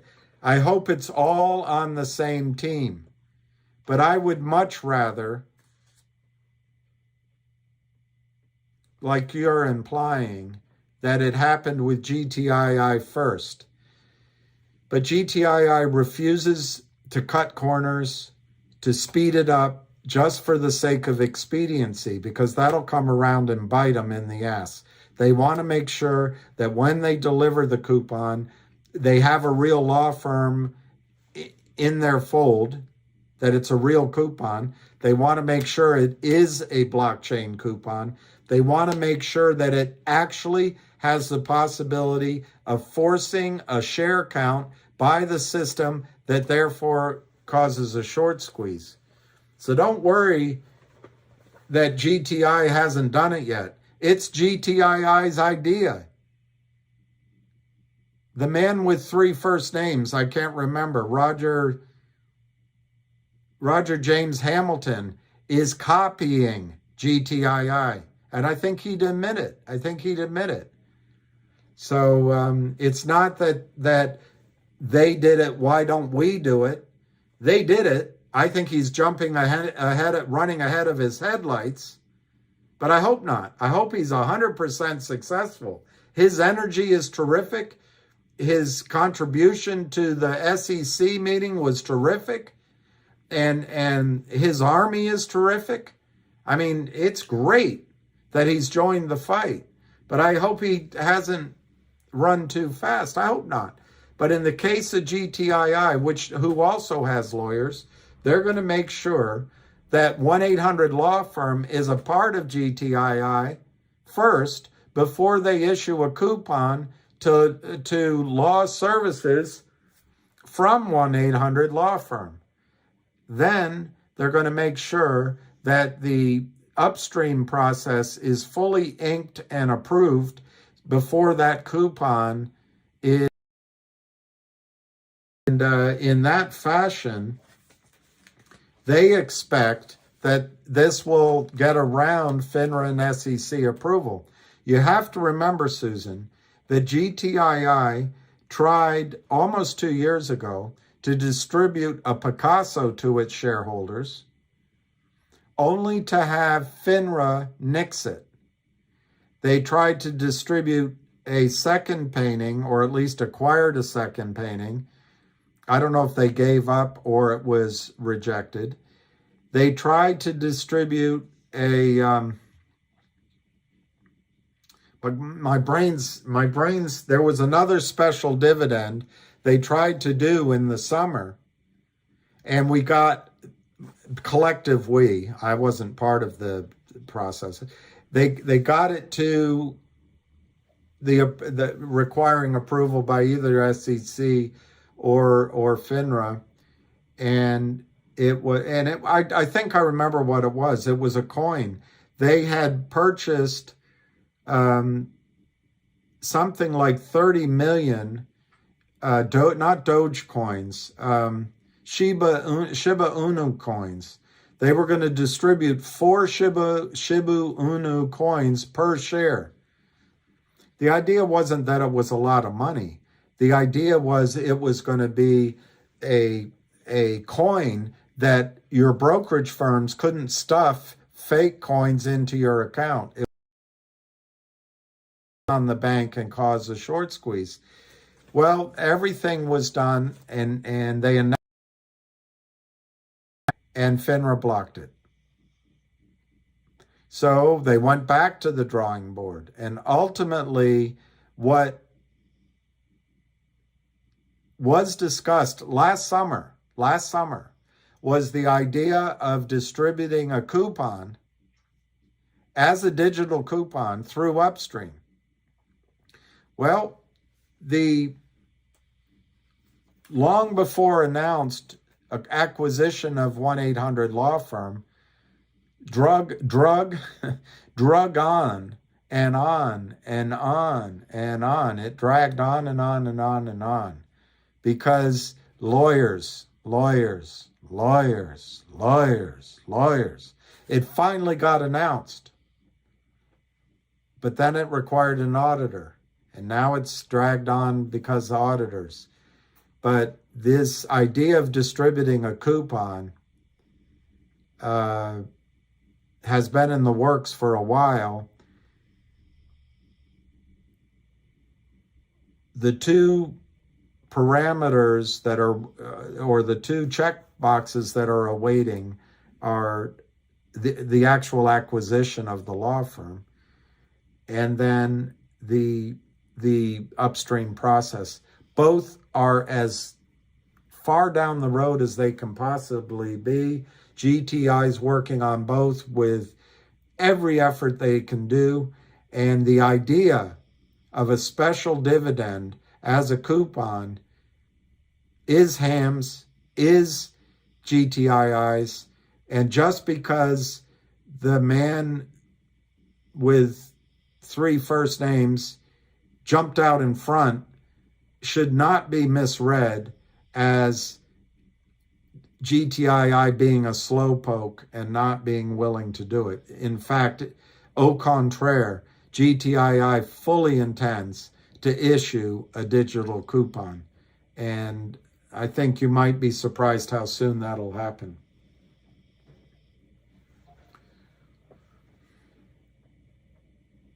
What about Gtiil that we don't know? What they about Gtiil that we don't know? I can't make that, I can't figure that one out. Well, that's right, Kevin Story. The whole thing and all of these ideas, if it runs, it's unlikely you're going to be around for the record date anyway. And frankly, if the stock runs, that maybe they don't do it. Yeah, Wall Street ace in hole, you can talk. I don't know how to I'll shut up so you can talk. Type away. Type away. Oh, I still can't make that question work with there in it.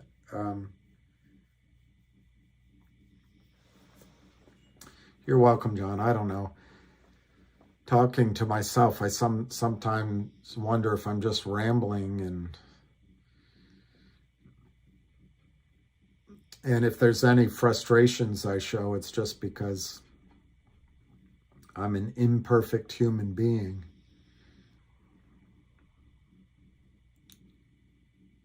what they said about GTII, they going to let it run up. Show an example. I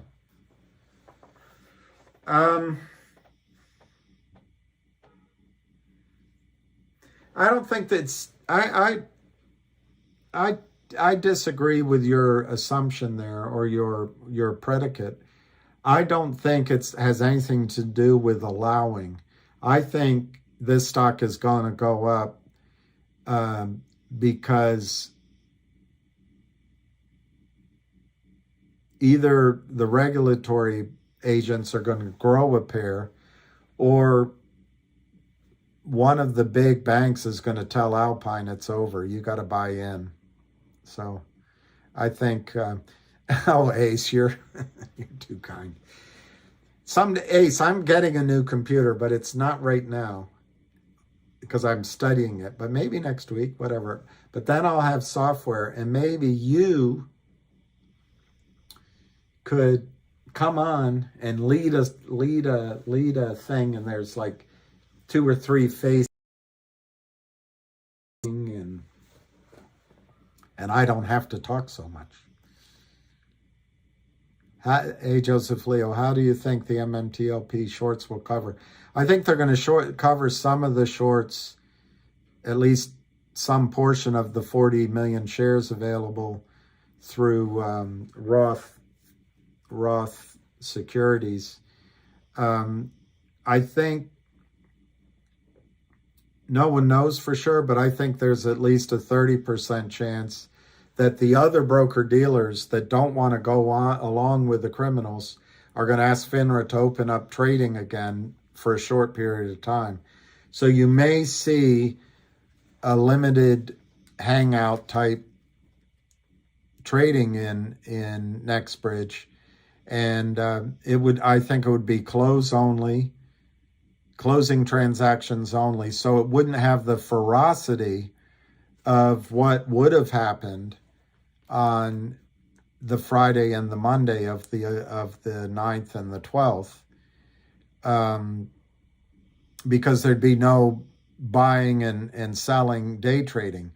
However, there's a lot of stock that has to be bought back, so if everyone holds, it's going to be high prices if that happens.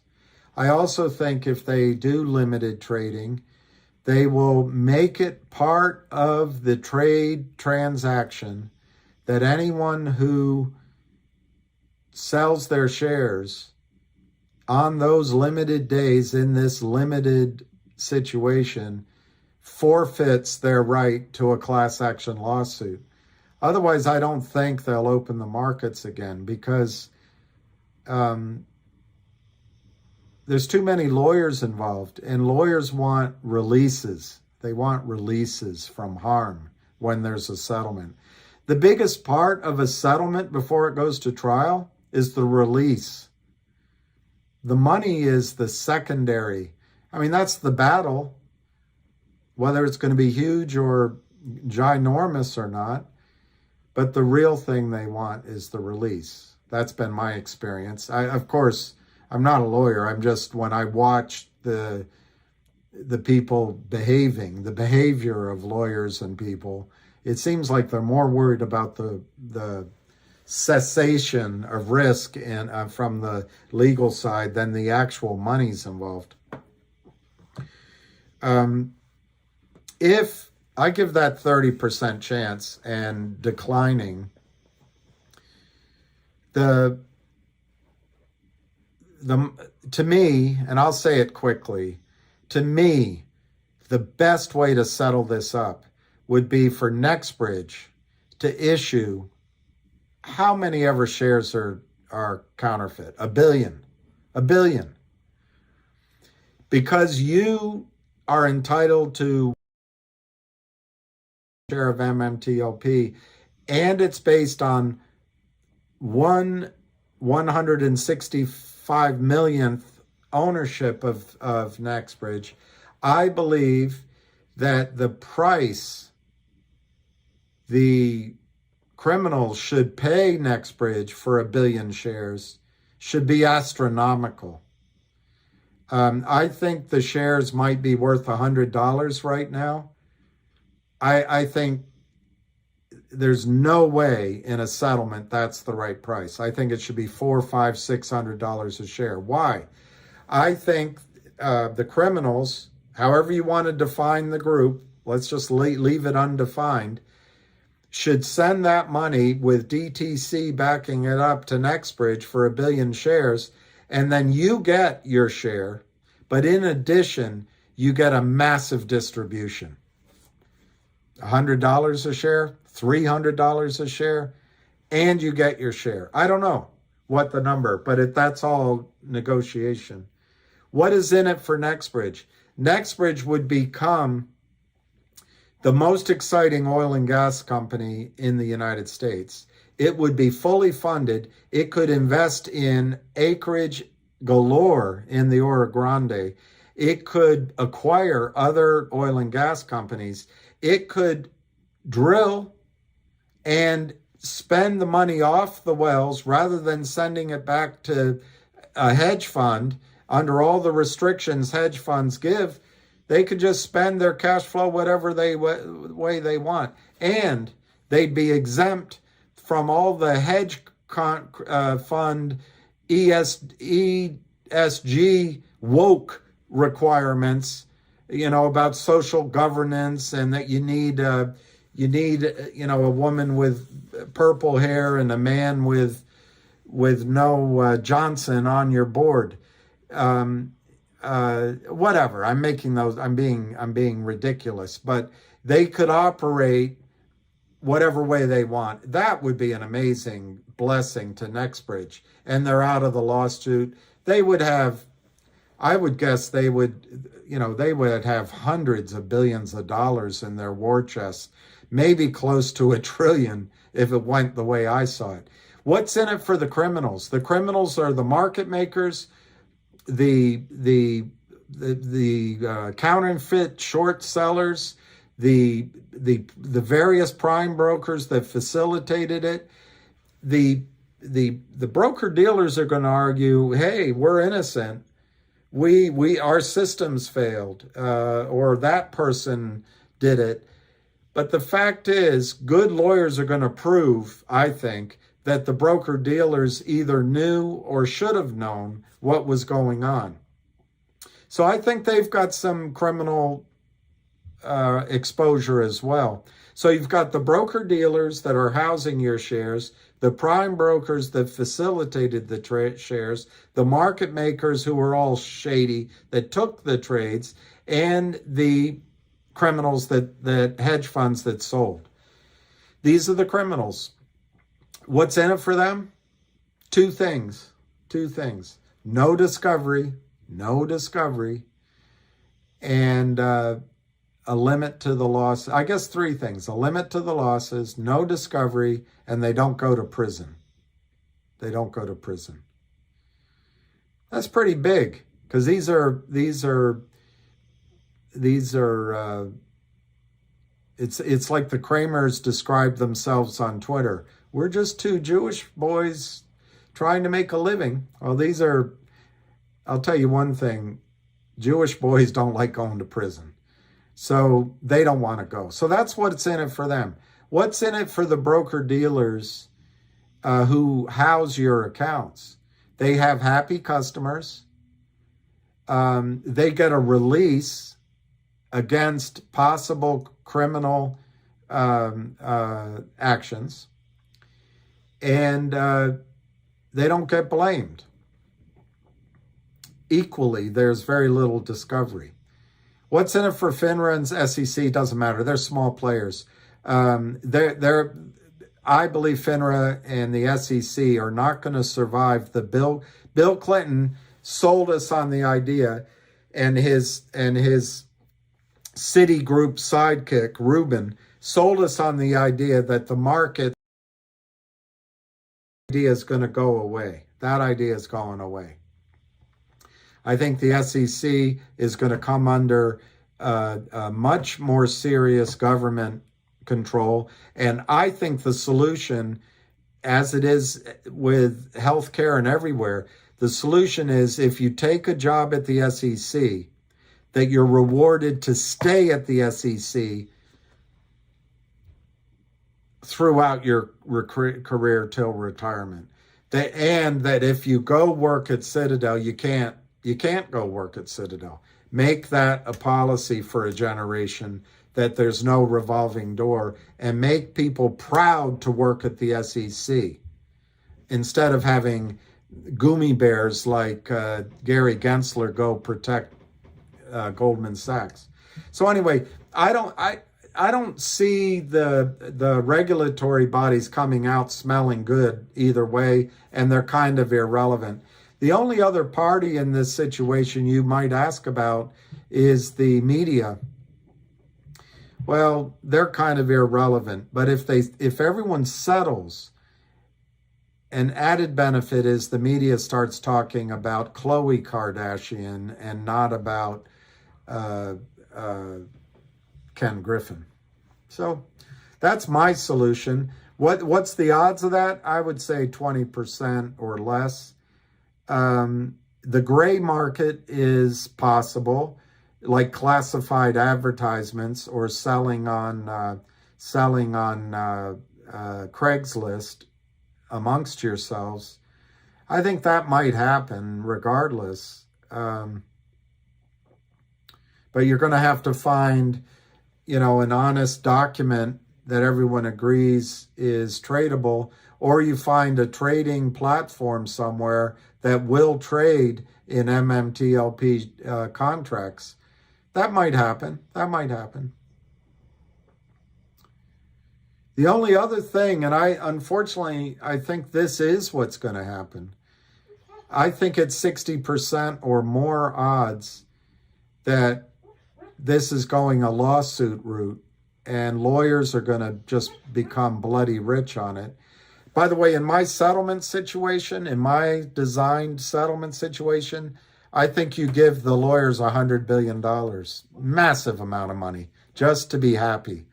But and just to give up the glory from a 7-year battle and becoming the next Peter Angelos or whomever has had big lawsuit success. So I think the way this is headed right now is down the lawsuit nightmare, which would take years and I think will cost trillions of dollars ultimately. I give that 60%. So what Ham said, this is my final comment on your question. What Ham said 2 nights in a row on the call is he understands the lawyers and all parties are in New York now negotiating. They're working and trying to come up with the best solution. You've got lawyers at FINRA who made a mistake, but lawyers at FINRA don't want to make another mistake. So they're trying collectively to come up with a solution. That means if you and I engage in that solution, we're not going to sue them. That's what they're trying to come up with. They're also trying to come up with a solution that limits the risk as much as possible. Obviously, the cleanest, easiest is to let the machines turn back on and have the stock go to the moon. But anyway, that's my answer. It didn't really answer your question. How are the shorts going to cover? It's going to be one of those 3 methods. And the LLCs the shorts created will all go broke. And I would predict that it's going to shake at least 1 or 2 prime brokers. Z James, we're in a good position, Z James. Your question is, who is representing actual shareholders in that negotiation this weekend? Number one, I don't know the scope of the negotiation. There's some assumptions in that based on what Ham said. But all of us are in good shape in that stead because the 4 largest shareholders who normally could pull a Cosmo or Adamant, they're not going to. They own, I'm trying to remember the number. Anyway, they own a huge percentage of NextBridge. And MMAT, and these counterfeit MMTLP shares. So these four guys, they're men, are up there, and they have stated on Twitter that they won't sell below, I forget the number, I think it was $600 a share. It was thereabouts. They would start at $600, and if the offer came in lower, the answer would be, not only be hell no, it'd be hell no, and here's a lawsuit. So you've got those four guys obviously arguing for their own interests. But I do a lot of business, more hanging out with, because I don't get every deal done. But I'll tell you one thing about oil men, and I'll tell you one thing about businessmen in red states and businessmen that a lot of educated people like to make fun of. These men keep their word, and they're honorable. And I believe strongly there is no price that the criminals could offer Greg McCabe, John Berta, my name is Sam, and I forget the other guy. There is no price they could offer that would turn those four men against your interests. I think everything those four men negotiate will have a coda on the end, which will include all shareholders. To include all shareholders. All purchasers of the counterfeit shares are to be treated the way we are. That's my opinion, and I feel very strongly about that. So I think you're going to be fine in the negotiation. You're going to be represented. Your interests are going to be represented in this late night negotiation. Now, the negotiation could just be between the SEC, FINRA, and DTCC and Janet Yellen, another person paid off by Goldman Sachs speeches. But if they want acquiescence from NextBridge's largest shareholders, they're going to have to look out for your interests, in my judgment. That's my best answer to that. What happens if NextBridge sells before these options are completed? Louis Shotland, it's a good question. Well, one of the risks that the criminals run and the broker-dealers run and the prime brokers run is the longer this goes on, the bigger the real number becomes. There's a lawyer who I respect, Alex, who's been on some space calls. She is trained as a lawyer that the only things you can look at are facts. And as a lawyer and the American legal system, the only things that are facts is whatever is allowed to be entered into evidence. That's it. And to her, evidence is SEC filings. Well, and black and white things you can see elsewhere, like on the computer. For example, the criminals sold MMTLP down to $2.87. To her, I don't want to speak for her, that's terrible. But to lawyers, when they look at what's the price, the liability that's owed to you all, me, what is it? Well, it's the price of the last trade, $2.87. That's the price. That's what the criminals were doing. And to a lawyer, any other price is speculation. Any other price is fantasy land. It's just that closing price of $2.87. That's where they'll start. That's where negotiations normally would start. Well, Louis, the fact now is Roth Capital is negotiating a deal. So Roth Capital may come up with a price, whether it's $15 or $150 a share. My guess is it's going to be lower than we want because the criminals will come in to try to keep it down. They'll say they'll be the buyers, and Roth Capital won't know. The hedge funds will all collude with each other as institutional investors, and they'll come in and they'll say, we'll buy it at $25 or $15. And the hapless Roth Capital won't find any buyers higher. I hope it doesn't happen that way, but it's a possibility. But then that number would become something that a lawyer like Alex could, hey, they just did an offering at $25. Now that's a number she can use because it's a fact. Everything else is just speculation. That's a fact. Well, the good thing, Lewis, is if a buyer comes in for Ora Grande, and I would guess that any buyer that comes in is going to have a massive contingency on the closing of the deal to be that all liabilities related to the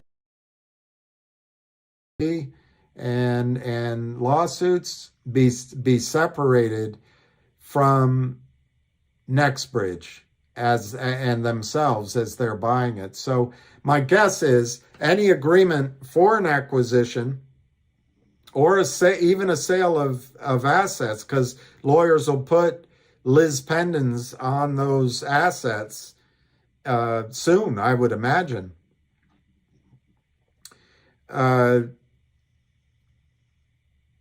Any final settlement of an acquisition will be held up for a resolution of basically some sort of separation from legal liability. Now, Lewis, the thing I'm trying to get to is an acquisition by either an oil company or an intelligent oil investor of NextBridge might give you the best comparable fact that a lawyer like Alex, I'm not picking on her, highly not only intelligent, but great intellectual ability that she showed on the calls. But then a lawyer would see the acquisition price in the offer, and that would be a fact. And that is good for you. My number is $106. Let's just say it's $100. I have no. Let's say it's $70. I don't know. Let's just say it's $100 right now, if an acquisition happened, and then there'll be a schedule of drilling commitments, and you got to present value what that's worth. There'll be a whole lot of things that'll go into that, but it'll be factual to Alex. And I'm using her as an example of all the lawyers involved, but she will see it as a fact. And then instead of $287 a share as the starting point, or Roth Capital's whatever, 20, I hope Roth Capital comes in at 125, but whatever, say in this example, $25. The acquisition is $110, cash and equivalent, cash and shares. Well, then the lawyer looks, wow, that's how we do our settlement. And Lewis, just to put it in perspective, they don't have to acquire, well, no, they would. They'd have to acquire all existing shares. But I'm changing my they. The acquirer of the company would have to acquire all existing shares, 165 million plus 40 million, about 200 million shares. But the they that settles this problem that we're all in would have to start at that price. Call it $100 or $106 or $120 a share. If there's a billion counterfeit shares that don't exist, can half a B be said to be, or does he have not be by reason of his, I forget how it goes, Eric the half a B. So these shares don't exist, but the settlement would be based on these counterfeit shares. If it's $1 billion and the purchase price is $100, that's $1 trillion. There's plenty in there for lawyers to get rich beyond their dreams, but there's plenty in there for you to make a lot of money too. So, Lewis, it's a long answer, but I think that an acquisition offer, anyway, a binding agreement of NextBridge prior to any kind of legal settlement or trading will only work in your favor. I think it'll be a huge positive for you, and I think it'll be much higher. I think it'll be higher, have to be higher than $100, because the majority, the 4 biggest shareholders, believe that Ora Grande is worth over $600 a share. So anyway, that's a really long answer, but my belief is if there's a buyer for NextBridge prior to some sort of settlement of the morass that we're stuck in, it's going to be great news for you. Absolutely brilliant, great news for you. Wow, Barry, you've made a lot of money back on your paper losses. That's great. What's this? NBH may have a lot more oil and gas by now with new pay zones. Well, that's right, M. Casey, but imagine, M. Casey, they have the geologist, as I recall, who mapped out the Delaware Basin. He's now got the strategy here. They've got the results from the wells. They've got the results from seismic, and they know where to go sign up the new leases. Imagine if they had cash, how much more oil they could put into NextBridge. I know that's the problem, Barry. Same here. You should keep a journal of all the winning trades you would have made in with the money you would have gotten from the short squeeze of MMTLP. And if it goes the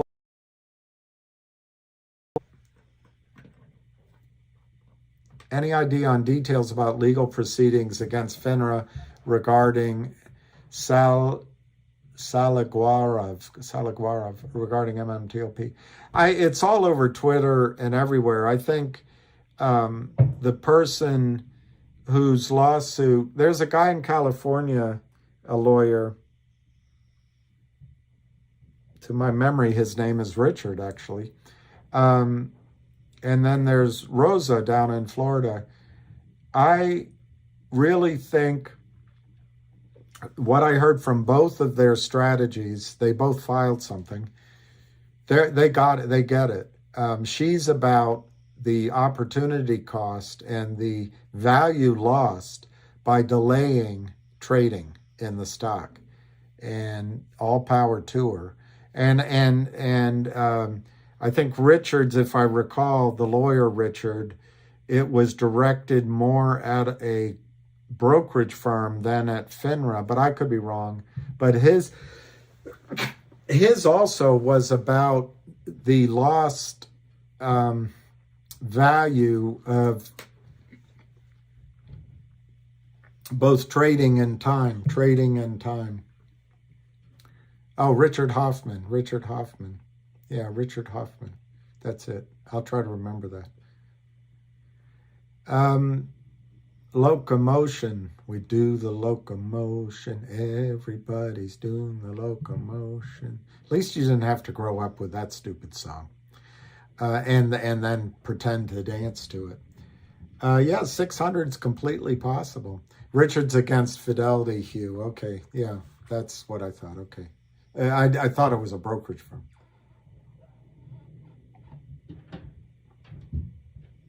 UMGP. You know, Barry, my problem, which some of you guys might be experiencing, I mean, I'm not Rockefeller, as Ham always says.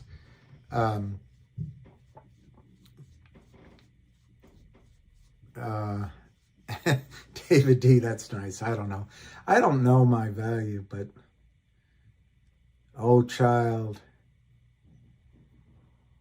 I thought material things that had so much value, well, they didn't have any value at all without someone to love me for me. And then you came into my life. You made the jagged edges smooth and just to be close to you, girl. If only for an hour, if only for a moment, if only for an hour.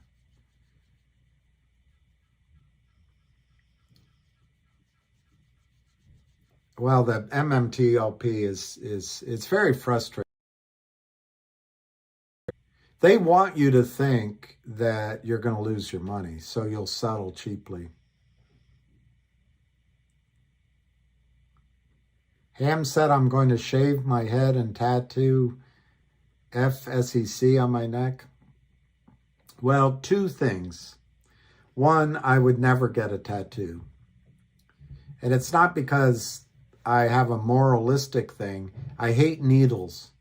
I hate needles. I hate acupuncture. I hate needles. And when I go in to get a shot with a doctor, I always have to warn the nurse or the doctor or whoever's doing it that I'm about to behave like a 5-year-old or an 8-year-old. And it's all I can do not to go into, start behaving like a child. When I was helping a young woman one time carry her big metal speakers, there was some work on the done on the sidewalk out in front of the watering hole that we used to go to. And she was the singer in this band, and I was carrying this big box with steel edges, and they had put in some sort of steel, either brick or steel surround around this tree. I couldn't see it, and it wasn't there before, and I tripped and fell. I hit the steel edge on my chin, and I went back in and got the other speaker, put it in. I didn't feel anything. I guess I was in shock. They wouldn't take me to the hospital because I guess I was bleeding a lot. I didn't know. And then Fahad, who was the manager, great guy, he wanted to get me there because he didn't want me to sue him. And they arranged somehow to get me to the emergency room at GW, which is where Ronald Reagan went. So I went in, and they just left me there. And I'm bleeding and bleeding and bleeding. And I'm about to pass out because I couldn't, there's so many people, and they didn't see me as urgent or something. And I finally just stood up and went to the nurse and said, I'm about to pass out. Can somebody see me? And she immediately went, oh my God. And she got me in, and they got a doctor to give me, and they had to give me 26 shots. I was petrified. So they had this wonderful nurse, a woman, come in, and she held my hand while the doctor was giving me these shots. And I just looked in her eyes the entire time. And I never forgot it because she was so kind to put up with my childishness about needles. And the funny thing is, a gunshot wound came in. So I sat in the chair when he was going to operate on me while he went and operated on the gunshot room. When he came back he started operating, all of the Novocaine or whatever it was had worn off. They had to do all the shots again. Anyway, I would not have a tattoo. I would not have a tattoo. The second problem with that is I'm afraid if I shaved my hair off, it'd never come back. So it's not going to happen. I'm not shaving my head, and I'm not getting a tattoo. But I would say to the SEC, I would say to Gary Gensler,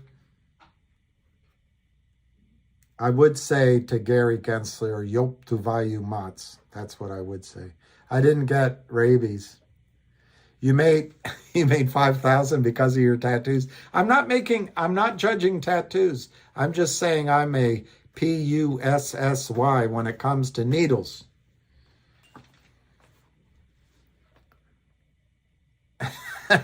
You had a 300-pound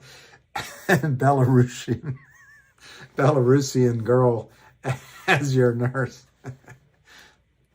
Yeah, I got a ton of shots, and I'm just sitting there. Anyway, I survived it, thank God. I could get a slick cut like Jay Frommer or David Dees, GNS. I'm having conflicted views about GNS and GNS's CEO. I think he's jumping in. I'll tell you, it's the good me on this shoulder and the bad me on this shoulder. I'll tell you what the bad me's saying. I think he's a narcissist getting all the attention for himself, and he's looking out for himself in GNS. But the good me is saying, the guy's working his ass off. He's bringing great energy. He's bringing new people to the fight, and he's helping. But the bad me is saying he's going to siphon off some of the. What happened with COMS still pisses me off because you guys don't understand what hurts the Wall Street and what will make them collapse is making you rich. And what will make you rich is to put all the intensity of focus like a magnifying glass, concentrating the sun on the piece of the paper to make it burn. You got to put all your focus somewhere. And GTII was about to go, I'm telling you. That's how I feel about it. Can't prove it. I think GTII is going to go right now, and I don't want another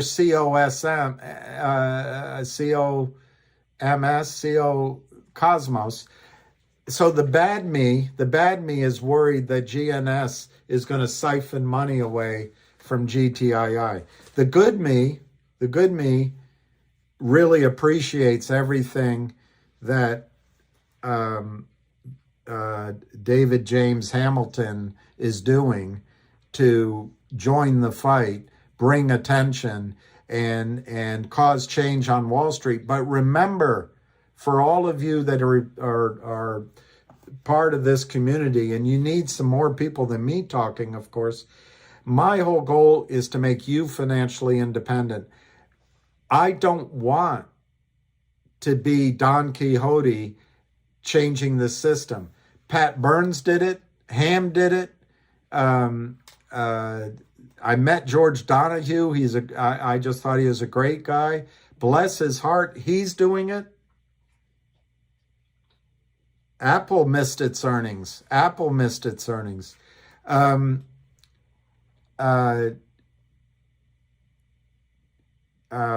All these people are doing the fighting, tilting at the windmill. The system is not $1 billion or $1 trillion. The system is the entire United States financial fighting against us. I'm glad. Let's go make that happen. But what I'd much rather happen is a short squeeze in GTII. And then after you have all of this money, then let's go fight against the ghosts and the goblins of the SEC and Goldman Sachs. Goldman Sachs has so much more money than you and I do. Ken Griffin can buy downtown Miami.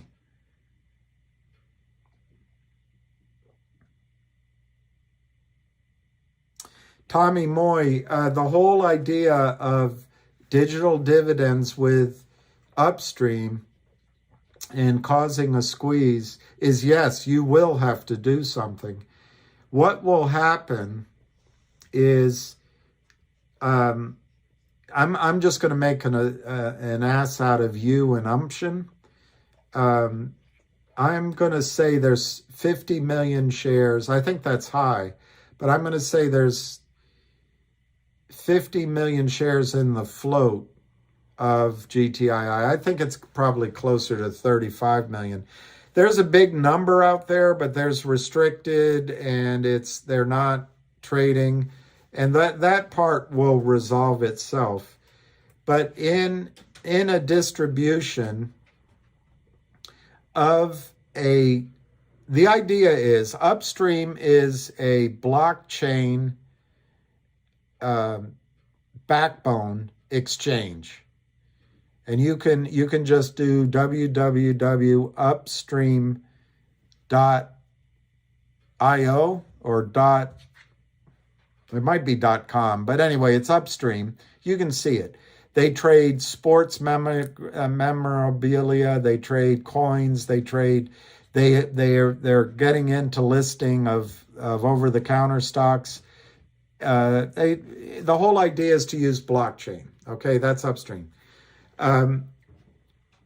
It was started, to my memory, by some guys out of San Francisco, bankers and financial types. It had some backing, and they have this strategy of providing settlement on blockchain, so you can't have any of the criminals selling counterfeit shares. Well, they do coins, they do NFTs, and this GTII has already started the process of a dual listing on Upstream. That's in process. That pissed off Bravo back at Thanksgiving time, because in his estimation, GTII wasn't moving quickly enough on Upstream. Well, I don't think that was right. He may have misunderstood the situation, but GTI had announced they had started with Upstream. Every couple of weeks they were making an announcement about Upstream. It's a approval process. You have to apply and you have to be approved. Why? Because Upstream is regulated by MERJ, MERJ, which is an international exchange. So it's on an expedited basis, it would probably take 2 months to get approval for dual listing. Probably it's longer than that. So GTII that's going. That's in progress.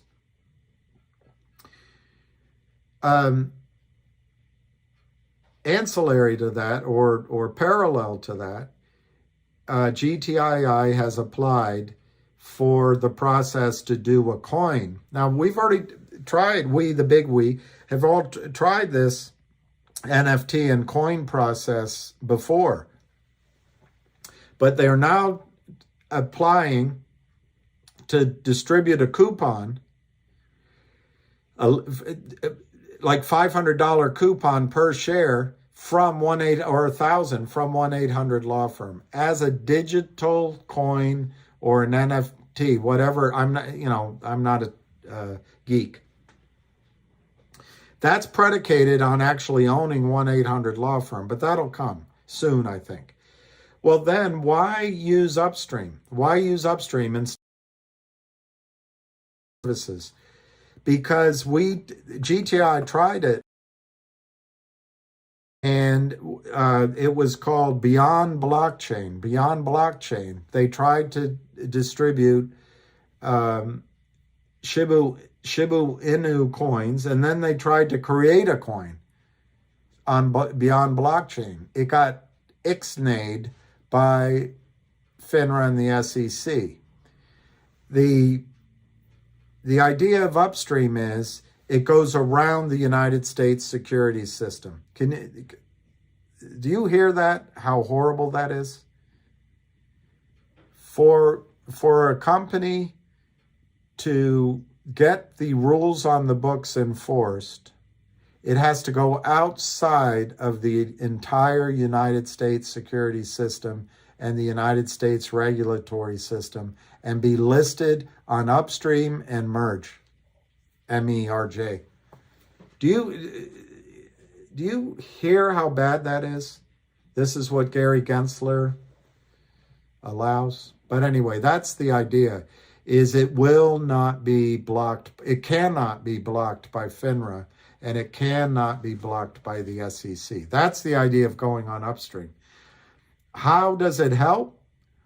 It causes, with the warrants that GTII distributed as a dividend, the warrants were placed in Fidelity.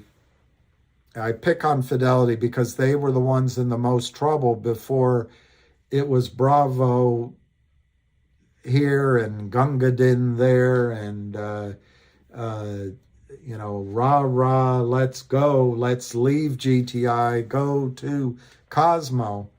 Well,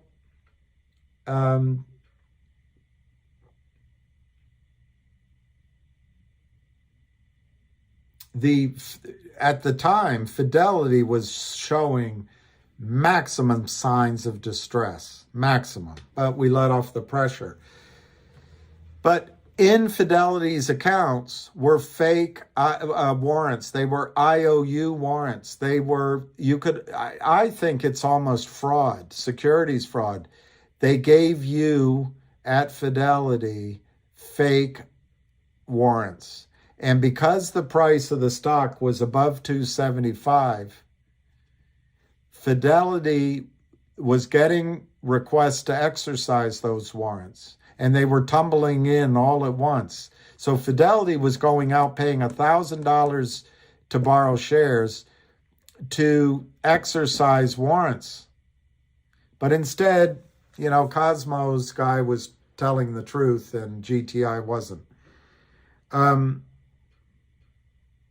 What the idea is to try to, by putting a coupon, distributing it as a digital that FINRA can't say no to, it's going to be on blockchain.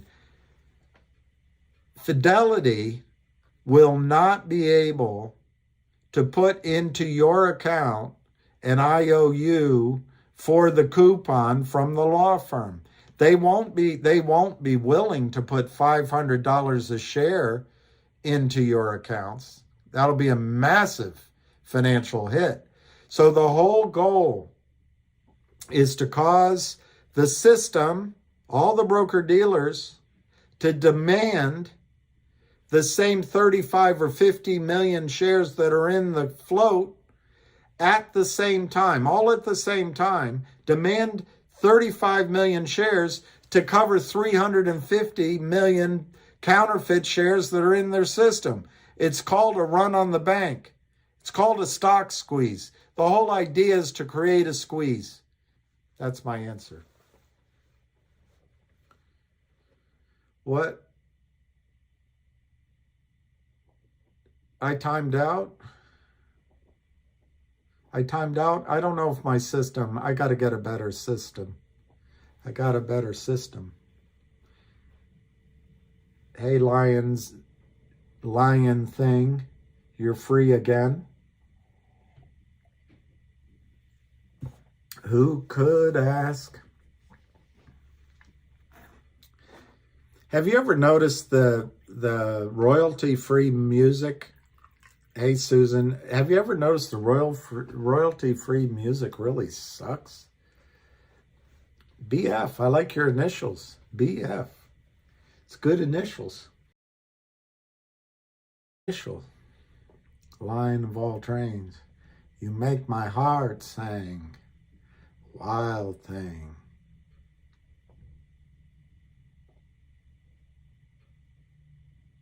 I don't know, guys. I'm going to predict tomorrow. Let me look at the stock chart.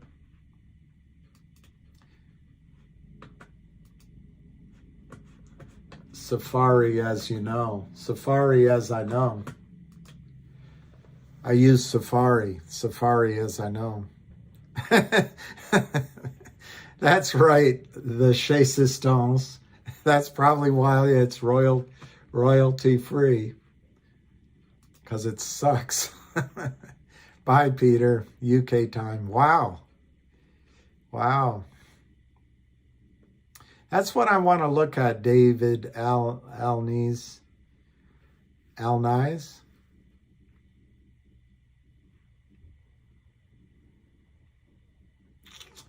Let me see. This is a lot of up. It's been a lot of up. So it could make sense that it'll have a little pullback tomorrow. But let me just see. Before I make a prediction. Before I make a fool out of pre and diction.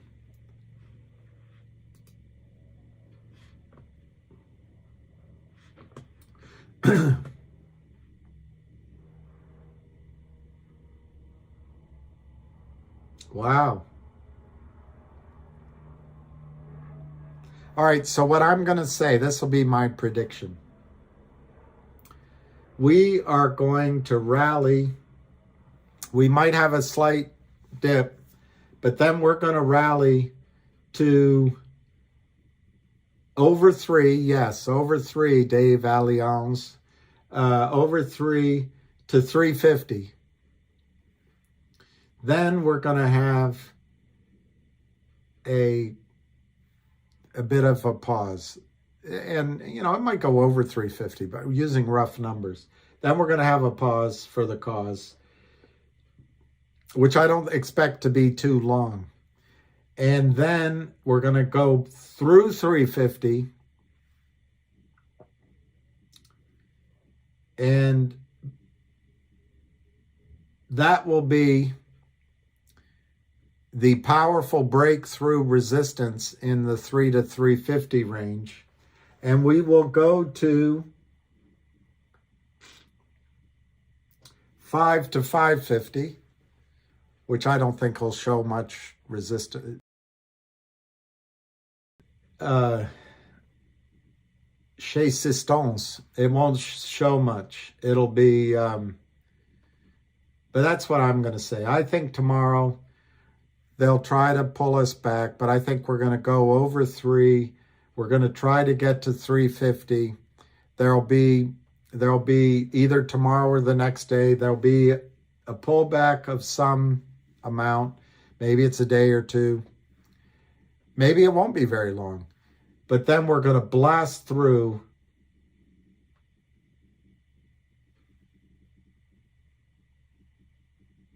It's not 350, sorry. Let me use a ruler. Let me use a ruler. My eyesight. No, it's not. Oh, it's better. It's better. It's better. All right, so I think we'll go up to 3 tomorrow, pull back, and then we're going to, at some point, blow through 3. And we'll be on our way to 550.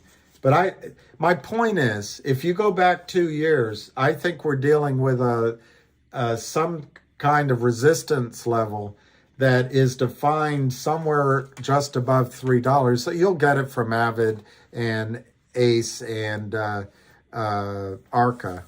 You'll get it better than I can give it. But then I think we're primed, and I think you're going to see a huge.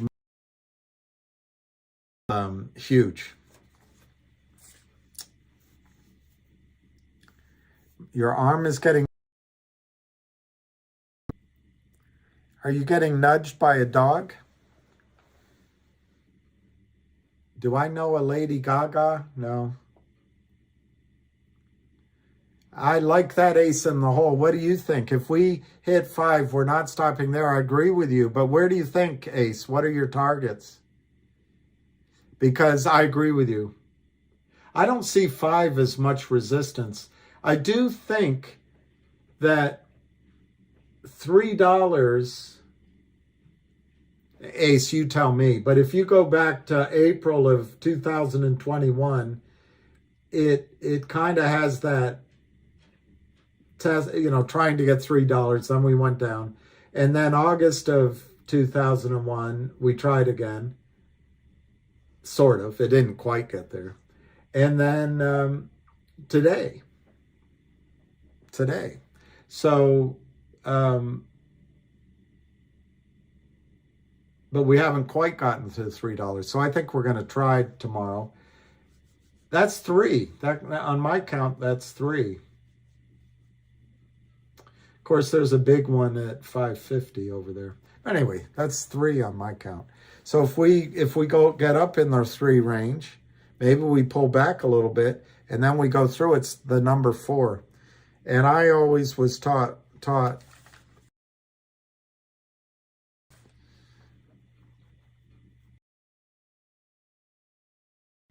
Let me see what he says. Say.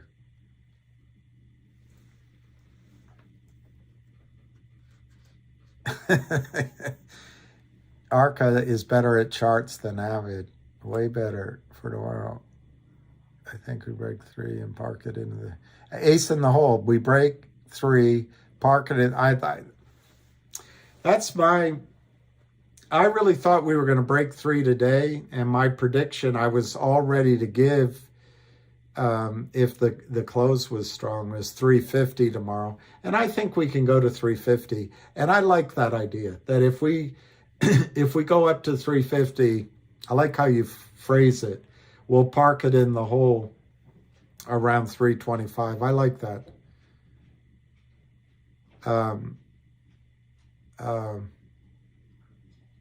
And if we break there, we could go to 10. So it sounds like you're inclined to see it the way I was describing earlier to everybody. I think we've broken through a resistance line, which is a declining line, and we're just so through it that I don't think there's much resistance on a horizontal at 350, 4, 5, any of them. I don't think there's much resistance. So I think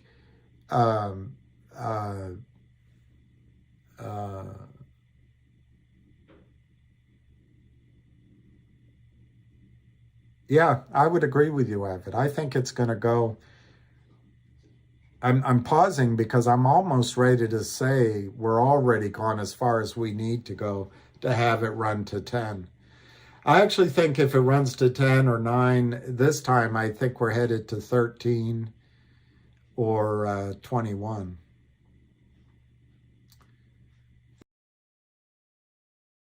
Fear.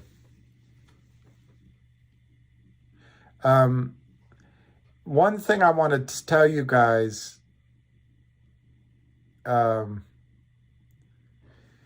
I was looking at the chart on COSM. You're actually right where you got into it right now. So it's not too late to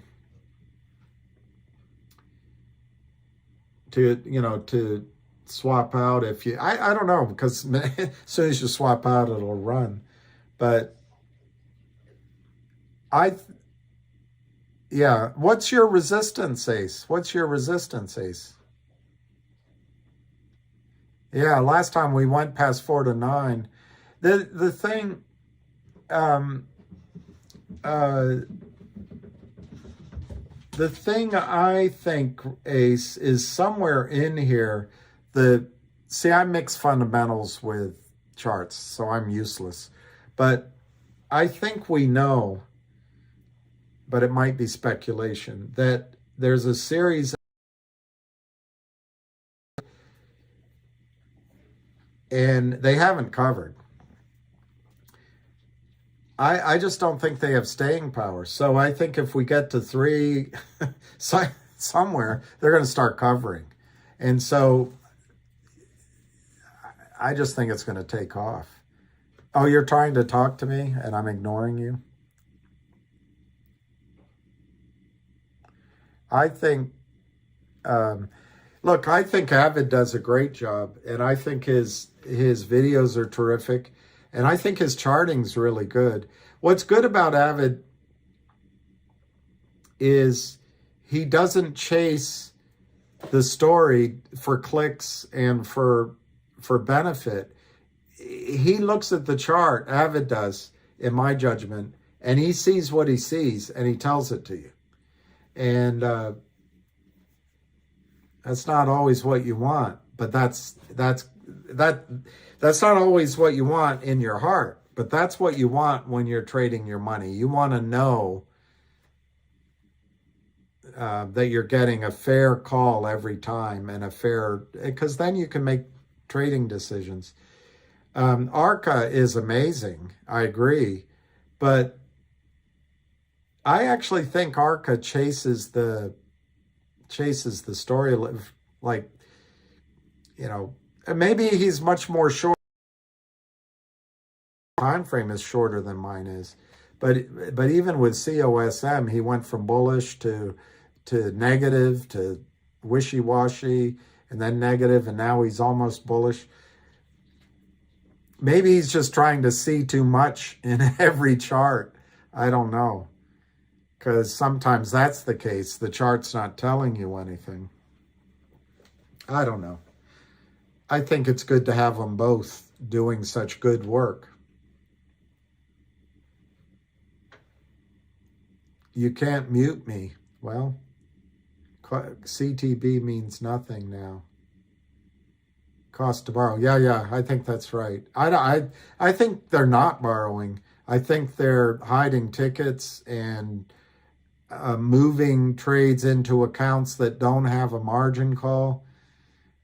It's anything. Hide toe stones, tostones, tostone ES. I think possibility, GTI in the thousands. I think it's going to go over 1,000. I think GTII is going to go to 2,500. And I don't know which ones I got.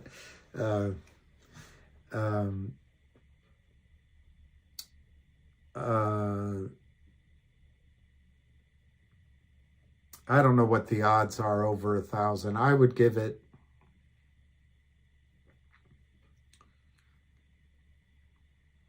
60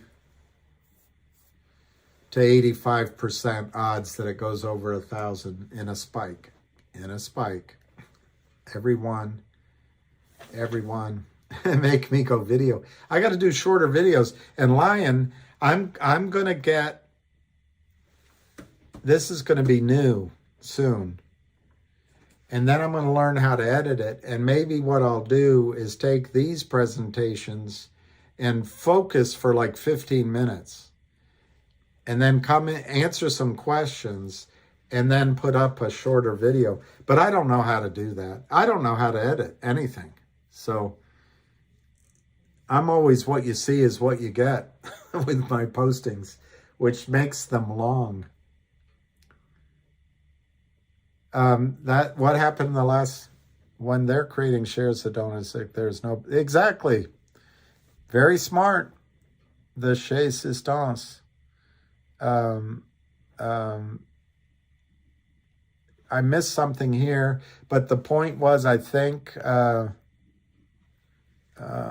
point was, if GTI breaks 3, yes, Ace. I think that's right, because Ace, what I don't know, and I didn't work in the back, on the what would be the institutional side. I didn't work on that side. But I don't know how much time they have to meet margin calls, and I don't know what time it becomes. What when I worked there, it would be called there's a house call and a Fed call. I'm guessing right now we're dealing with house calls. All that means is there's some discretion. But when it becomes a Fed call, you have no choice. It has to be closed. So I don't know how that, from the retail side, translates to these big institutional accounts. But I think, we're looking for a buy-in. And I think your point is correct. If we go up over 350 tomorrow, the pressure that builds over the weekend will be massive. Now, it's true that a guy like Kurt Kramer might have a friend somewhere, and he could get them to come out of the box shorting on Monday. It's true that this guy, I forgot his name, Cubic or something, that runs Alpine, maybe he has a friend that could come out shorting. But I think they're going to be overwhelmed by buying. It's going to be on every margin clerk's run on Monday morning. And there's a lot of these smaller firms just aren't going to want to be in it. And anyway, that's my view. Who's this Gillian?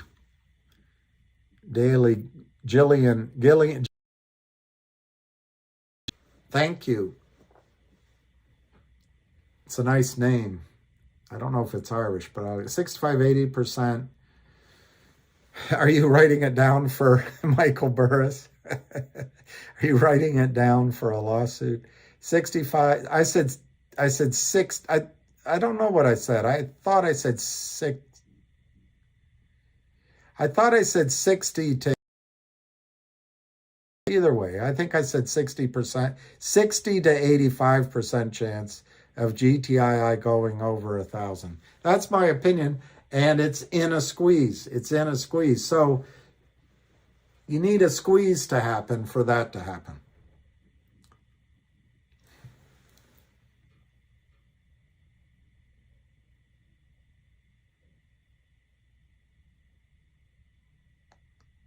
Now, in a spike is the reason it's important for me to tell you what I think it'll spike to is what you should be doing is you should have set for yourself already, but I'll tell you again what I think you should be doing.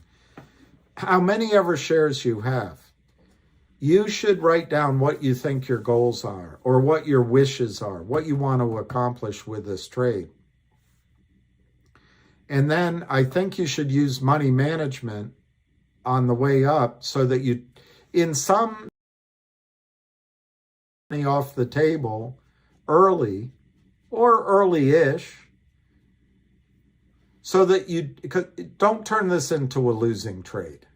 Don't hold out for the golden ring. That you're not trying to get an A+ on this. You're not trying to win this. You're just trying to get, a D+ or a C- on this trade. So if you set your goal, back calculate it. What's a goal? Well, I want to pay off my student debt, and I want to purchase a Ford pickup truck. So I need 60 grand. I have 1,000 shares. Well, you could put the total thousand in at 60, which I personally think would go off, or you start trading it on the way up. Now, I'm giving you numbers that are much higher, and I assume a lot of people have many more shares than this example I'm coming up. One person said they had 100,000 shares. So maybe you put on 100,000 shares, if your cost basis is $2, maybe you get 30% of your shares sold to cover that, and then you play with the rest. But my point is, just for fun, you can do it over the weekend. Write down what some of your goals are, your dream goals, your practical goals, and then divide it out by the number of shares. Then you have a target price that you need to hit. Now you can do it on an average, and if you have more than one goal, prioritize your goals. One of your goals might be, I just want to get my effing money back. Anyway, that's one. Two, the reason I tell you about the spikes is you need to put in GTC orders, good to cancel orders. You should already have them in, and they'll extend out 60 days. And the point about the spike is it'll crash through every single one of your orders. If I'm correct about the spike, I could be wrong. So that's why I was always taught, if you do a trade and it doubles, sell a third of your stock. And then if it goes up another 50%, sell a third of your stock. Very conservative. And then if it doubles again, sell the rest. Very conservative way of trading. It is if it goes up 3 times, sell a third of your stock, and then you have all your money off the table. But I was told these extremely conservative ways. That way, I was also taught, if you get in a stock and it goes down 10% or 15%, get out of it completely. Well, I was never good at that. I didn't buy into the idea of selling a third when it doubled.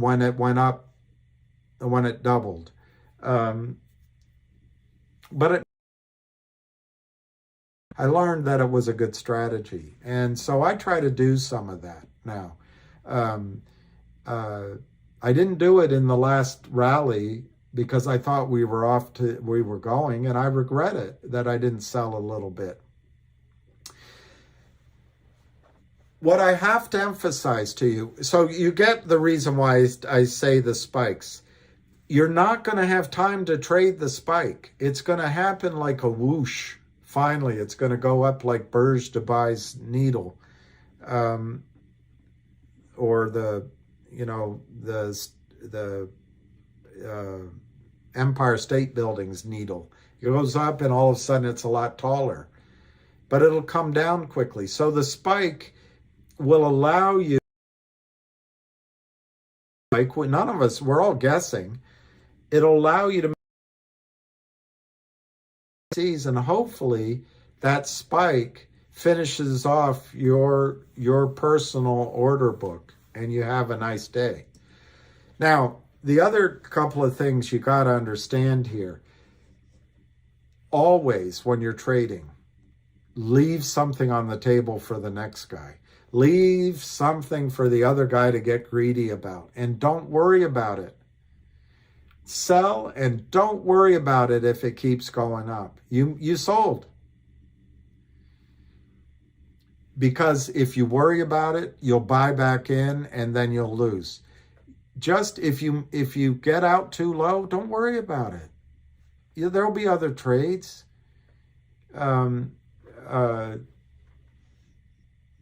Just don't compare yourself to the other guy. Don't wait for the tippy top. You want enough meat in the trade so somebody else is scrambling to buy your shares. And love it when it happens. Just love it. And in 2 or 3 years, you won't even remember that it went up higher, except as a footnote. But if you aim for the top and it doesn't quite get there, and then it collapses underneath of you like a party dress, you're going to remember it the rest of your life that you coulda, woulda, coulda, shoulda, woulda, coulda. The other thing I want to say is, in these stocks, you noticed it. You noticed it in December. You noticed it in January when they're under assault. When there's volume and it's to the upside, and the question is, at what price? This stock, GTII, someday soon, I don't know if it'll be a month or 6 months, the buying pressure will be off and the volume to the upside will be gone. So, like it or not, you're not going to know what the top is. You're not going to know what the premier price is. But take advantage of the buying volume to sell your shares. Faith Racer, Alpine almost certainly cannot. Korea, that's great line.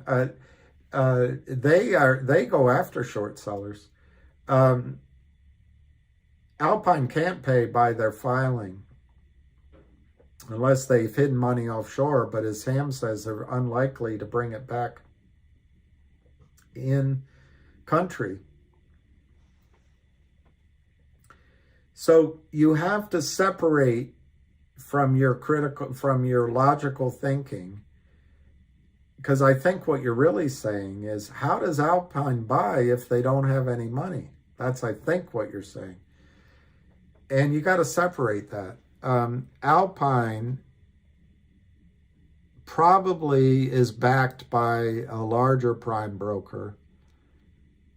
But regardless, Alpine is supervised by the system. FINRA, clearly the NSCC and the DTCC take an active role because they're suing Alpine.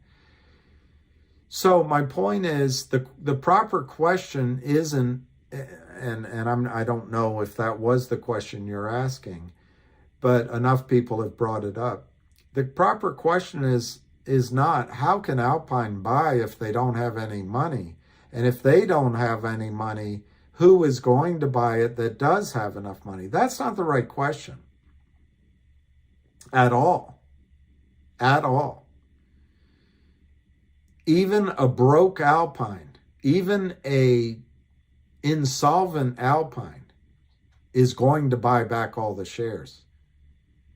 Everyone may have walked out of the if they have an office building, but in the wire room, Jack is still entering all the orders to sell, and the compliance office to buy it back. They're going to call their correspondent broker and say, we need 100 million shares bought, or 500 million, whatever the number is. Those shares are going to be bought, and they'll be bought essentially on the credit of the system, but they'll be bought in Alpine's compliance and operations room. It'll be all over. And then in will come the one surviving compliance officer. Everyone else will have quit. It'll probably be an old white guy like me that doesn't know any better to quit, and go in and look at it, and they're going to say, oh my gosh, we have a loss of, I don't know what it could be. If it's $1,000 a share on 100 million, it could be $1 trillion. But let's say it's half a trillion. I don't know. Is it going to be that much? I hope not. Let's say they have a loss of $200 billion. $200 billion. He's going to look at it and go, gulp. That's it. But he's got ice in his veins. He's probably a chain smoker. He's got ice in his veins. And he's going down, and he's going to come down to the final reckoning, and he's going to hand it up to the CEO. And I don't know who it is, who's going to take over for the criminal. Let's assume it's his assistant. And let's assume it's a young woman. She's going to take that, and she's going to contact the DTCC and the NSCC, SEC, and FINRA, and probably they're going to contact the bigger brokerage firms, and they're going to say, we got a problem here at Alpine. They've just blown a $200 billion hole into the market. They can't cover it. The first thing would happen is, and I'm assuming that Alpine has already netted out against Kurt Kramer's accounts, all the collateral. All of the collateral's been subsumed. So then what Alpine will try to do with the help of the regulatory agencies is find out which brokers were on the other side of the failed to delivers. Those brokers have a responsibility to deliver those trades. So those brokers, and it'll be many of them, will have a responsibility to honor when there's a buy-in. Normally in a normal world, the buy-in happens, the client has to pay it.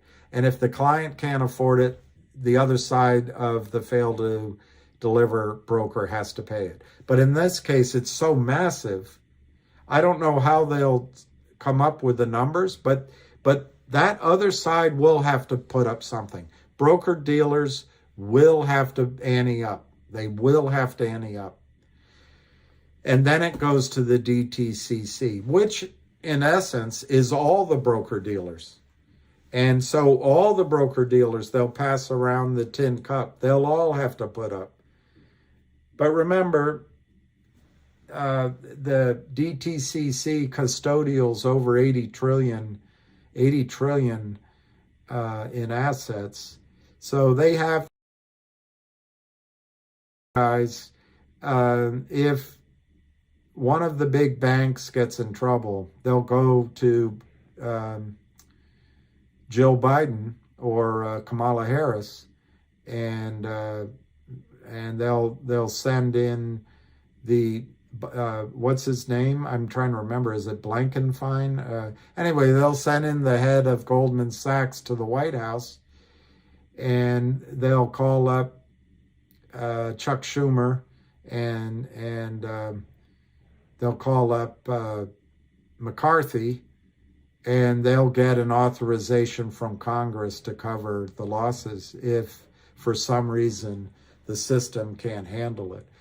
But if you're listening to me carefully, you should be shorting or buying puts on every prime broker out there, like the Goldman Sachs's and the Morgan Stanley's and the Wells Fargo's and etc. Well, Woody Cardis is a really good point Woody makes. Really good point. Woody just said he's going to start selling when the volume hits 200 million. And that's all you can do is try to come up with your own strategy because it's volume. You know, they have to buy back everything. And they will buy back everything. And they won't trade it. As I've told you before, it was hammered into my head. Never trade an error. Never trade an error. Never trade an error. You know, and me being a young guy, I have a $2,000 error. I don't tell anybody. Don't tell anybody. And I wait for it to fix itself. This happened to me once. I remember it vividly. A $2,000 error. If I had bought it back, $2,000. By the time I told the wire room about it, and they bought me in front of me, it was 20,000. And the reason I remember it is because I had made the mistake of trading the error. They didn't let me put it in the error account. If it had gone in the error account, it would have been assigned to me off of my gross production. So if I did 20,000 in production, which normally I might make, depending on the product, I might make anywhere from 11% to 40% income to me net off of 20 grand gross. But they would charge the error against my gross. So it would end up costing me, maybe $7,000. Instead, they charged it against my net.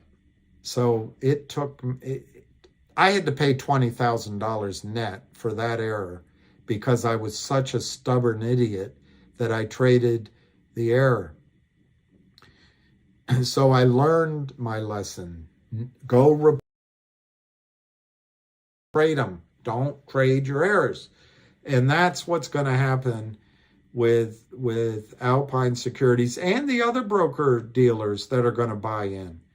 They're not going to trade it. They're going to buy it in, because as soon as it goes to $10,000 a share and they say this is too high, it'll go to $100,000 a share. I'm using extreme examples to show you that when it gets to the risk side, they perceive risk if they trade it, and it can happen. So anyway.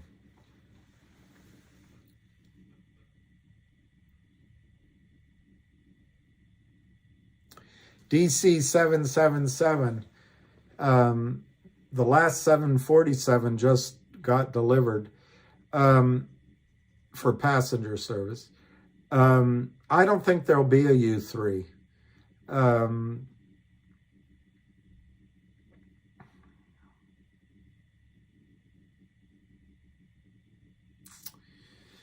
Let me explain myself on that DC 777 or whatever. I'm sorry if I got it a little bit off. When a stock goes in a spike to 1,000, not every trade is going off at 1,000. So there's a lot of trading that's going on that's making profits and commissions that's the covering. So on the margin, a lot of trades are going to get covered at high prices. But the odds are, at the end of the day, if there's a statistician in there looking at it, that you're going to get a standard deviation curve. And,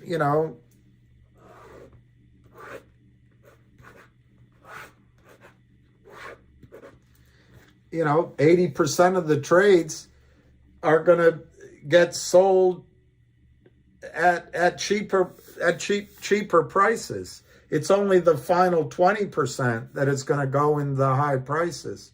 So the ability of the market to solve this problem not only might be the most efficient in terms of getting it done in time and just washing it away, it might be the cheapest. DC 777. It might be the cheapest. By halting trading, a U3 as you put it, let's say the stock has gone to 500 and they stop trading. Well, how do they know that they can clean it up for cheaper? How do they know that the next time, if brokerage firms ask them to open it, it doesn't go higher? How do they know what lawsuits cause? How do they... I mean, I do see that if you stop the emotionalism, the animal spirits, that maybe when you turn the machines back on, they start at lower numbers. I see that. But I don't think stopping trading is really intelligent on behalf of FINRA. They're learning that in the Mmtlp. The stock market is set up for price discovery. It's supposed to be, it used to be an outcall market, an outcall. You see, if you saw the movie Trading Places, an outcall. But it's bid and ask, bid and ask, bid and ask, bid and ask, and bid and ask. These criminals, Kurt Kramer specifically, Kurt Kramer decided to turn into a criminal, and he's been shorting this for 2.5 years, and he's got lawyers behind him to convince him that it's really the regulatory people's fault. Therefore, he's not a criminal. He's just taking advantage of a gray area. Well, it's not a gray area. It's not a gray area. It's criminal. And even gray areas, you can crime in gray areas. White areas, to use the analogy, I'm not trying to be racist. White areas is where it's crime-free. I wish I weren't using those. No, I'll say it differently. Colors didn't apply to human beings. But anyway, I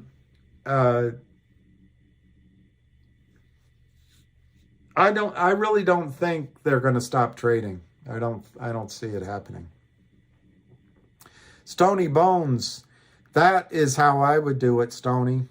And people would say I'm crazy. People say I'm low class. But I get lucky on the side. I bought all the way down from 3 to 57 cents. I love it. What happens if a whale dumps? If a whale has the ability to dump a bunch of shares on Gtiil, they have better places to go than Gtiil. But, Johnny, you bring up a really good point. At some level,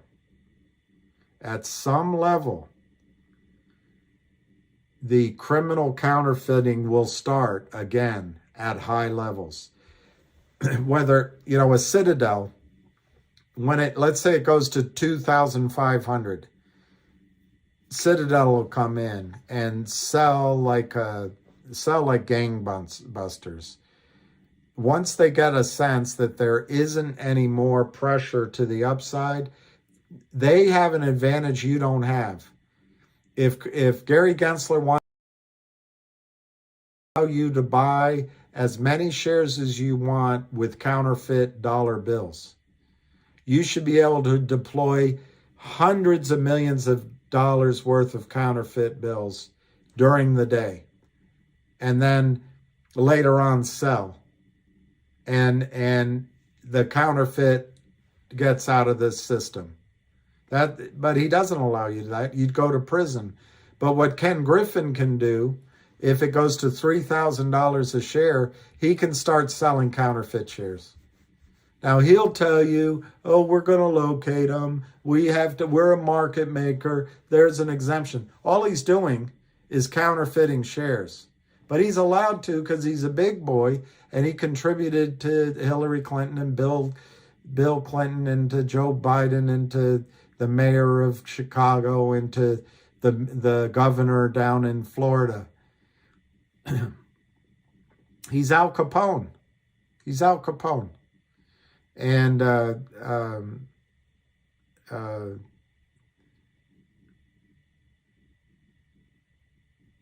so Johnny, you bring up a really good point. At some point in the stratosphere, in the rarefied prices, when it turns over, the criminals, it'll be new criminals probably, they did it to you in AMC and GME. You just don't realize it. But as soon as it got up there and they took the buy button, the government helped the criminals. That's why it's Al Capone. He's paying off the police. The government helped the Ken Griffin short the FUX out of GME and AMC downward. And they made, in a heartbeat, they made everything they lost. The media was saying, Reddit boys and, you know, fat 300-pound men on their computers. And it's the COVID. Did you guys read the article in Newsweek, by the way? Apologies. Maybe I'll do a video on it. But it's the COVID checks. And they just spent it. And it was just a unique situation, a meme stock. No, they had real losses. But but Ken Griffin has the power to counterfeit shares along many months, many weeks, many years, but he can also do it intraday. He can suppress the volume with billions of shares sold, driving it down, and then cover, and you lose money, and he made it all back. And that's what they've been doing to AMC and GME. They've been yo-yoing it all along. Every time it's up, they counterfeit shares and then cover. And Gary Gensler lets them do it. Why? Because Goldman Sachs makes money at it.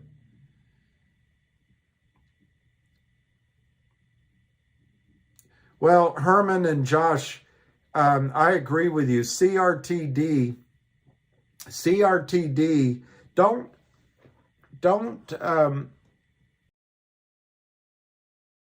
get impatient and don't, you know, I don't want you to follow my advice, but I will tell you, I sold a, you know, not very much in you guys' eyes. I sold some GTII 3 days ago to buy CRTD. Not 3 days. It was like the Friday. So whatever that day was. To buy CRTD. I didn't want to sell GTII, but I wanted to buy CRTD because it's a screaming buy. CRTD is 67 cents. Because of the new S1, it's now, you're going to get 20 cents worth of OG collection distributed probably, almost certainly, as a digital disc coin or a digital NFT or a dual listed company on Upstream, digital, blockchain. So you're getting 20 cents. That's a reduction from 33 cents. I used to say 33 cents, but we've gone from 30 million shares to 50 million shares. That's the difference.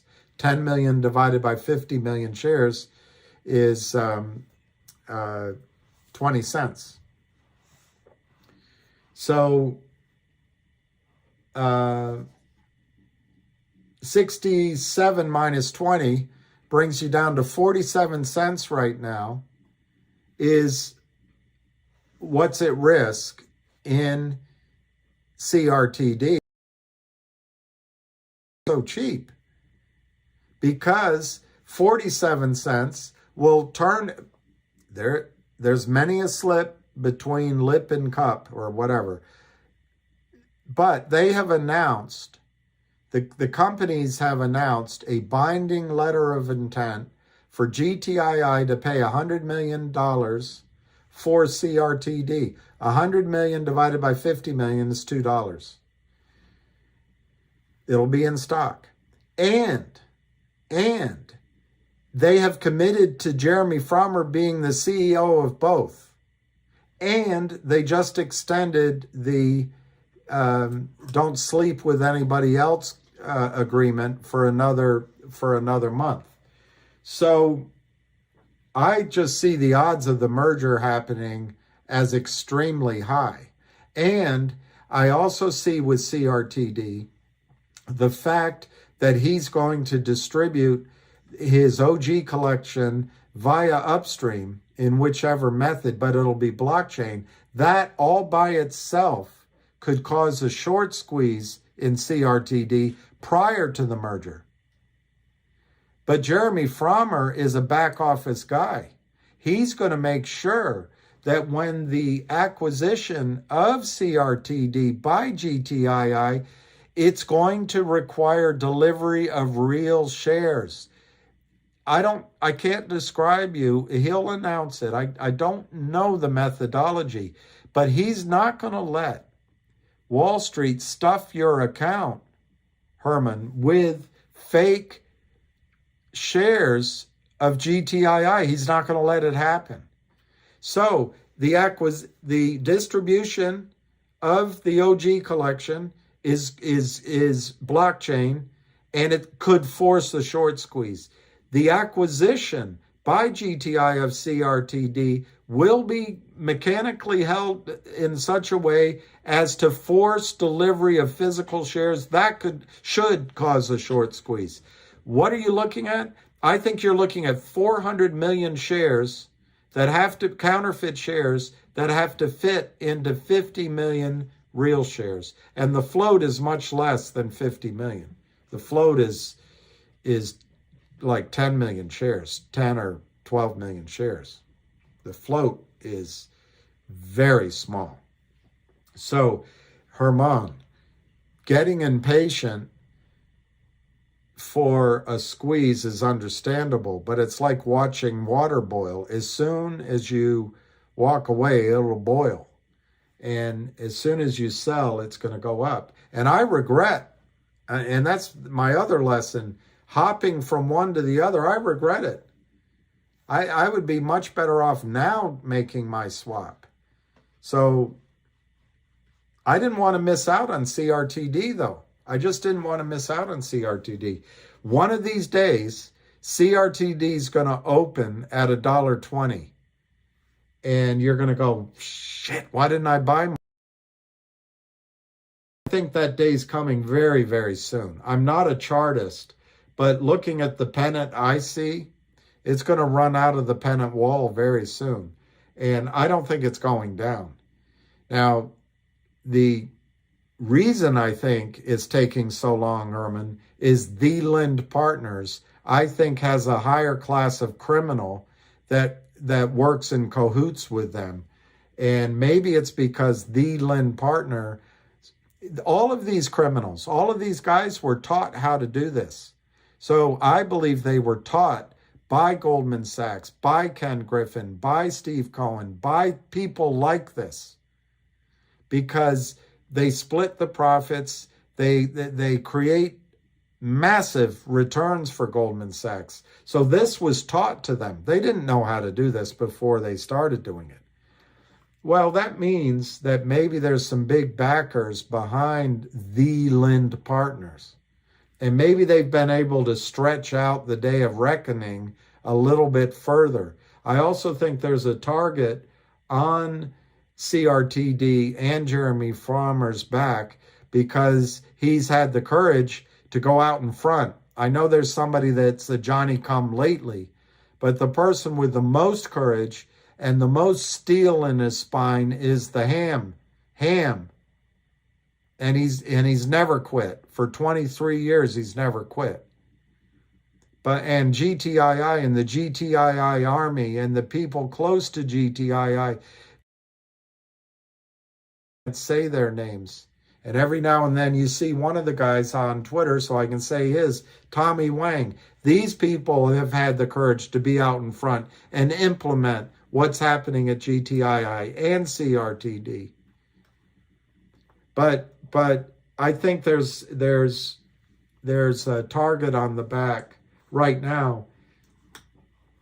If I had to make a prediction, I don't think the Lind Partners can hold this CRTD down more than a week. Why? I think Jeremy Farmer is going to make an announcement about the OG collection distribution. I think he's going, I don't know this, I'm speculating. I think he's going to make it clear in the announcement how it's going to happen.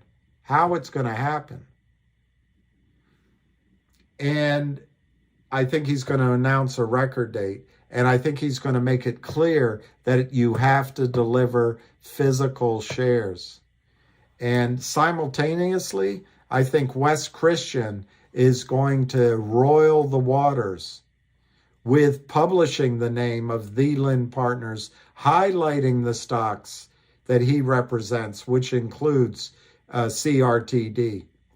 That's going to mean that other prime brokers and other market makers are going to step away from taking orders from the Lind Partners in CRTD for counterfeit shares. So, Herman, I and the chart on CRTD, to me, when I put it out 2 years, when I put it out on a 2-year chart, is bullish as all get out. It is a pennant pattern. It's going to break out. It'll go to 1 to 125 in a heartbeat when it breaks out. It'll go to 170, 180 thereafter. And there's no magic about 2, no magic. Maybe 210, 225. But then there's kind of a gap, a reverse gap that will fill at the $4 level. So I think when it breaks out in a series of jagged moves, it's headed to $4. And then it's going to go through 10 and not look back. There, you have to have a caution on CRTD, though, that the acquisition of CRTD, the price is $2. It's $2. So I'm talking out of both sides of my mouth, Herman. I know. I'm talking about if pressure comes on and there's short covering and there's buying in, that's what's going to happen. But if it's which could happen simultaneously, by the way, but if it's people in there for the acquisition price of $2, they're turning around just below 2 and at 2. But my feeling is the short squeeze is going to overwhelm. It's going to overwhelm the acquisition price at $2, particularly if you take into account that GTII is going to be going through its own squeeze. But there's some variables there. There's more to be revealed. But I think the last thing you do right now is lose heart on CRTD. If anything, my concern about GNS goes doubly for CRTD. To me, and I'm talking with the bad conscience part of me myself, to me, this guy's jumping out in front, seeing an opportunity to suck off money to help his company, which was in trouble. And with enough, jamborees and drum majors, he can attract all the attention to himself and his company and cloak it on the joint battle we're all in. I think there's part of it's unfortunate because we've all been in Jeremy's been in the battle now for many months, and he's put himself out in the battle with a courageous speech in New York City. Absolutely courageous. And he's putting it all on the line. And the whales that are invested here are some of the same whales invested in GTII and others. I think it would be great if the attention and the focus was on GTII and CRTD. There's others that are equally worthy, but I think the squeezes are going to come here first. I don't know. Could be somebody else. But I'd love to make one of these happen. And to the extent that money's being diverted to GNS, it might be affecting CRTD right now. But don't focus on that. That's me being a sourpuss. The benefits that GNS is bringing to the story probably far outweigh this little sourpuss. What I would recommend is when you post things about CRTD, include GNS so their investors see that CRTD is about to run. But Herman, that's a really long answer, but I hope you hear in my answer how much enthusiasm I have for CRTD. I just think Ham always said that GTII was the best setup.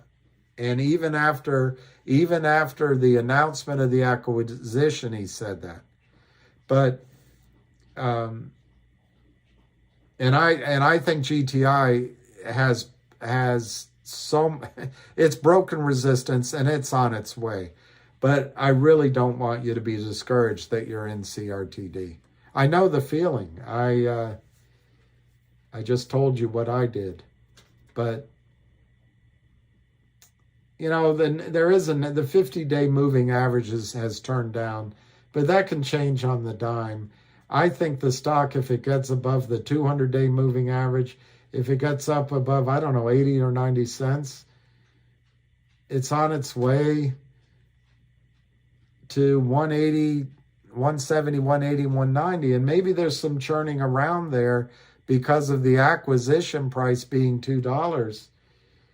But man, I see a $3 or $4 stock, which is what I used to say when I thought there were only 30 million shares outstanding. And then I see it going through 10, and this was a $20 stock all day, well, not all day long, but for a while, 18, 15, without a squeeze. So Herman, I hope I'm GQ Venue was ham behind GME as well when it up to, well, all over you can see proof. Ham called out the GME squeeze. He was about 8 months early. I think that's right. It might have been 6, but I think it was 8 months early. And, you know, 3 or 4 page report, 2-page report on it. And he told everyone about it. And so, yes, I don't know his personal investments. I don't know if he bought into it or not. I assume he did. But even if I did know his personal investments, I wouldn't tell you about it. But he certainly told everyone about it early, and he was right on GME. I'm very hopeful on MMTLP. Okay, who's this? This is Josh Moore. Needs a close over 79 and 89 for CRTD to get moving. Needs 3 to 5 million a day. Yeah, I think that's right. It needs some volume, and it needs to break out of this holding pattern. But I think it's going to break out to the upside. I cannot see shorts coming into this with the acquisition. ADT 501 CRT GTI or MMTLP settled. Which order do you think they'll go? Well, MMTLP is a wild card because apparently they're all negotiating, and according to him, they feel the fire under their butts to get it done. So, and by the way, they want to get it done. They don't want this to spill over and have a real journalist find out about it. Right now, journalists are worried about getting their daughters in the right school and not stepping outside of the deep state and the not in the wing system that if you say the right thing, you'll get a job after you leave. You can write a book and your kids will get into Harvard. But at some point, there'll be a young Woodstein that'll take this story and run with it. And they want to make sure that doesn't happen. They don't want Nextbridge to prove that they're worth a lot of money. So there's a lot of pressure to get it done. And the criminals, who probably aren't in New York right now, but they may have some lawyers there via the front of an investment bank. A lot of these investment banks just are launderers for the criminals. But the criminals want to get it done because they don't want to go to prison. But I don't think, Rob the pilot, I agree with you. I don't think the brackets on GTII are going to matter, or CRTD, because, well, particularly with GTII, I think the once the buy-in comes, it's just going to overwhelm anything we do. But it's a good point. In terms of which one I think is going to go first, I think it'll be GTII first because the momentum's here. I don't see them breaking it.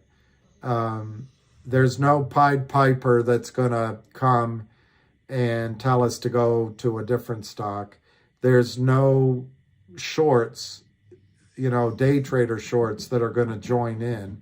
And Alpine can't do it anymore. Market makers are going to go away. It's publicized all over the place. And I think there's going to be some aggressive. In 6 minutes, I am hanging up because my dog is anxious.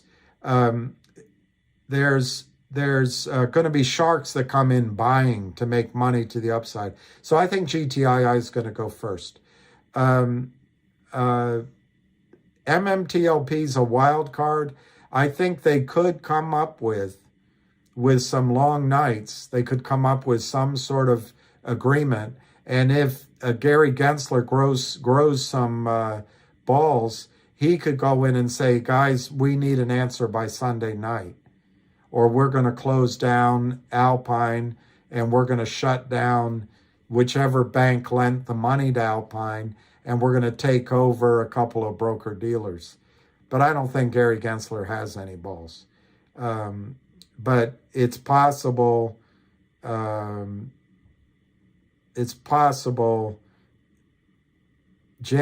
Yellen, I don't think she does. Joe Biden is.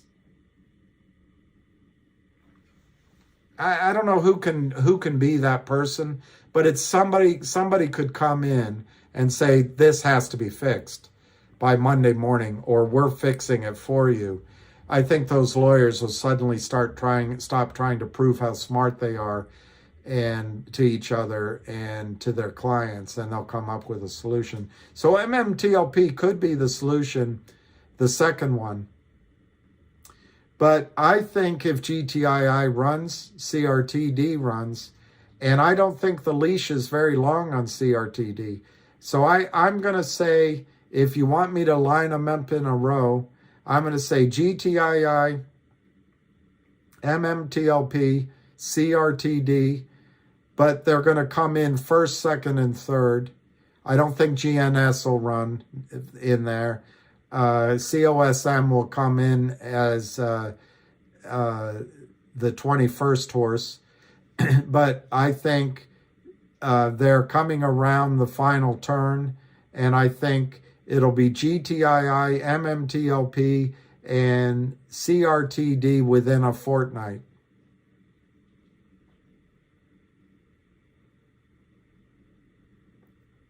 How about by Valentine's Day? How's that? By Valentine's Day.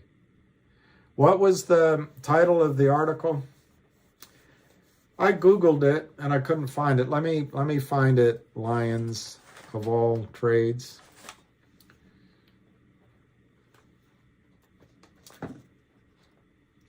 Aaron Arvo disappears. Is Aaron a guy? No, the whistleblower was a guy. The whistleblower was a guy. ADT 501. You look at me, you change a few of the names, and the story is the same one. I know exactly how you feel.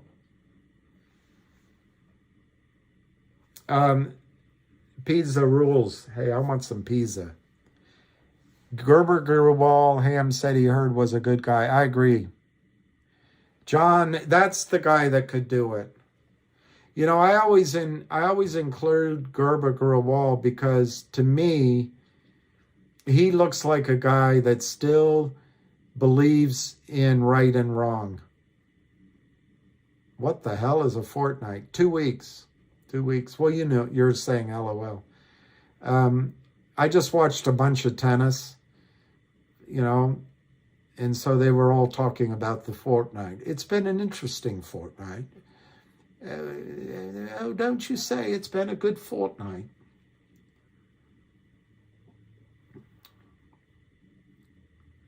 Yeah, I like that Aaron Avalon, 14 days. 14 days.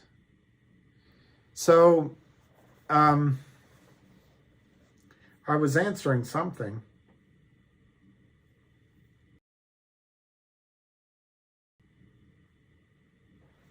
Oh, the article.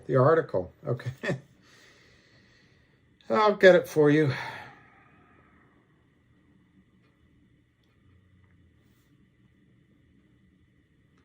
Then I'm going to go to walk my children. I'm going to walk my dog, and he's going to say, he's going to forgive me. He's going to say I wasn't bad to him, even though I was.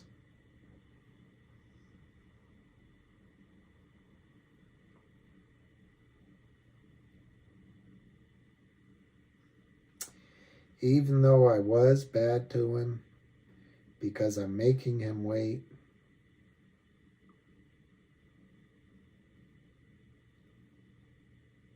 All right, I'm looking.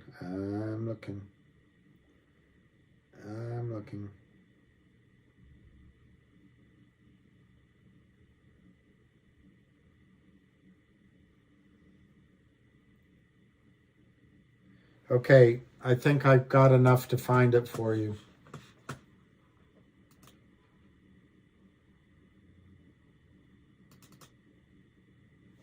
I'll do it on my phone.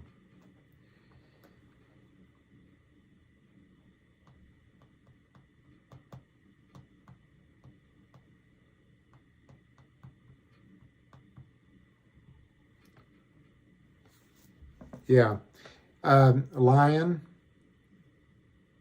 Here.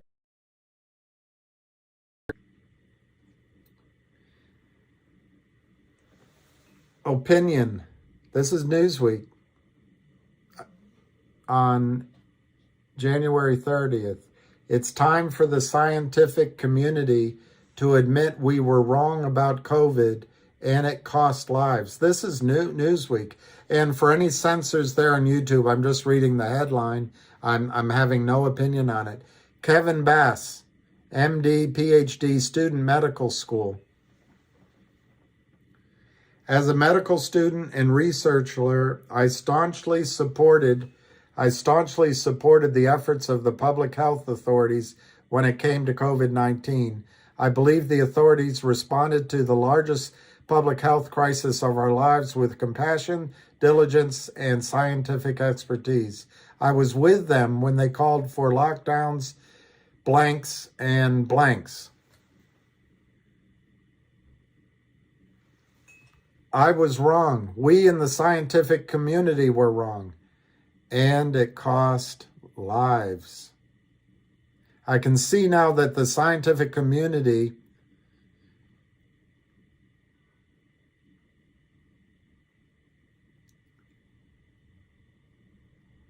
repeatedly overstated the evidence and misled the public. This is Newsweek. This is the last paragraph I'm going to read. But perhaps this is Newsweek. More important than any individual error was how inherently flawed the overall approach of the scientific community was and continues to be. It was flawed in a way that undermined its efficacy and resulted in thousands, if not millions of preventable deaths. And just so you know where I stand on this, as far as Trump is concerned, I think Trump made a massive mistake in his acceleration and taking shortcuts. And I'm going to leave it at that. I don't want to get too far, but I'm a equal opportunity blamer. That was from Professor Mike Oxwell. Come on, it's funny. This has been stressful for 2.5 years. Let me see what you're saying that's so funny.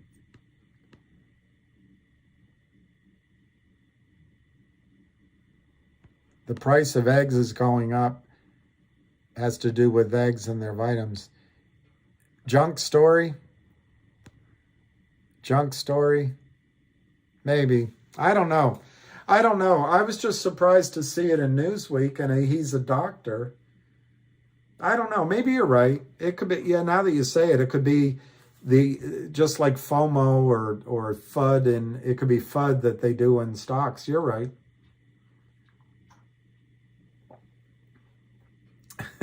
I'll look it up. The Chez Sistance on Twitter.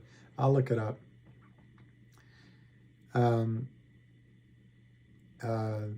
Now the thing that's surprising about eggs, an egg factory just blew up and exploded.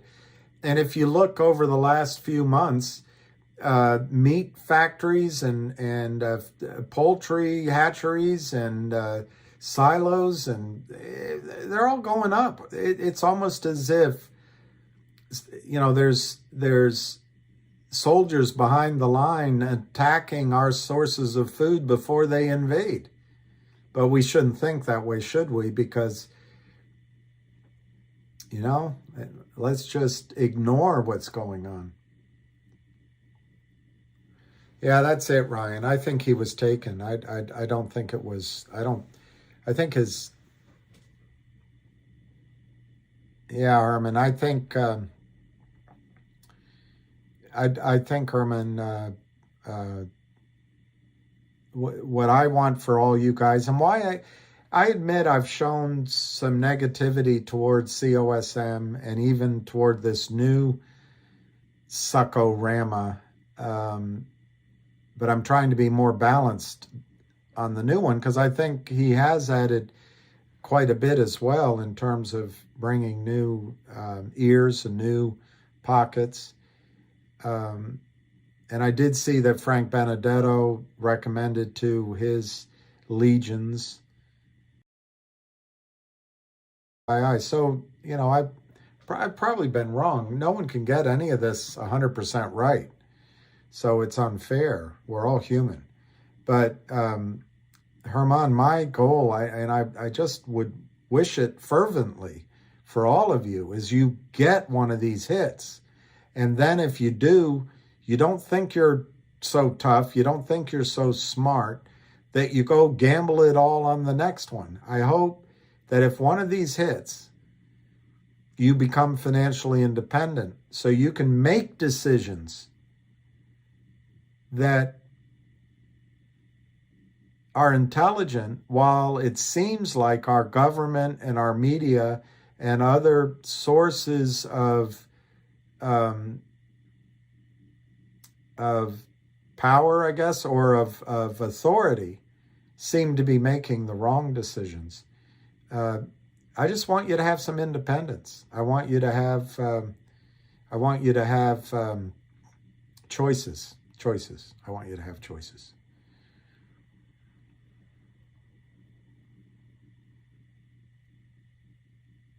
Thank you, Les Chez Sistons. Thank you.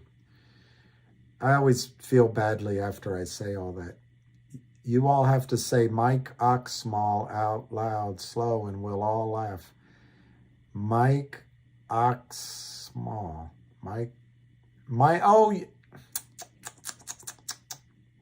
We used to have a restaurant down here called The Big Hunt. Hunt. It was, the motif was the safari and all that. So try to say The Big Hunt out loud, particularly when you've been drinking and you're raising your voice. Let's go to the Big Hunt. Say that. Now, Vet, if I didn't ignore the lion, what did lion say? I didn't say lion. The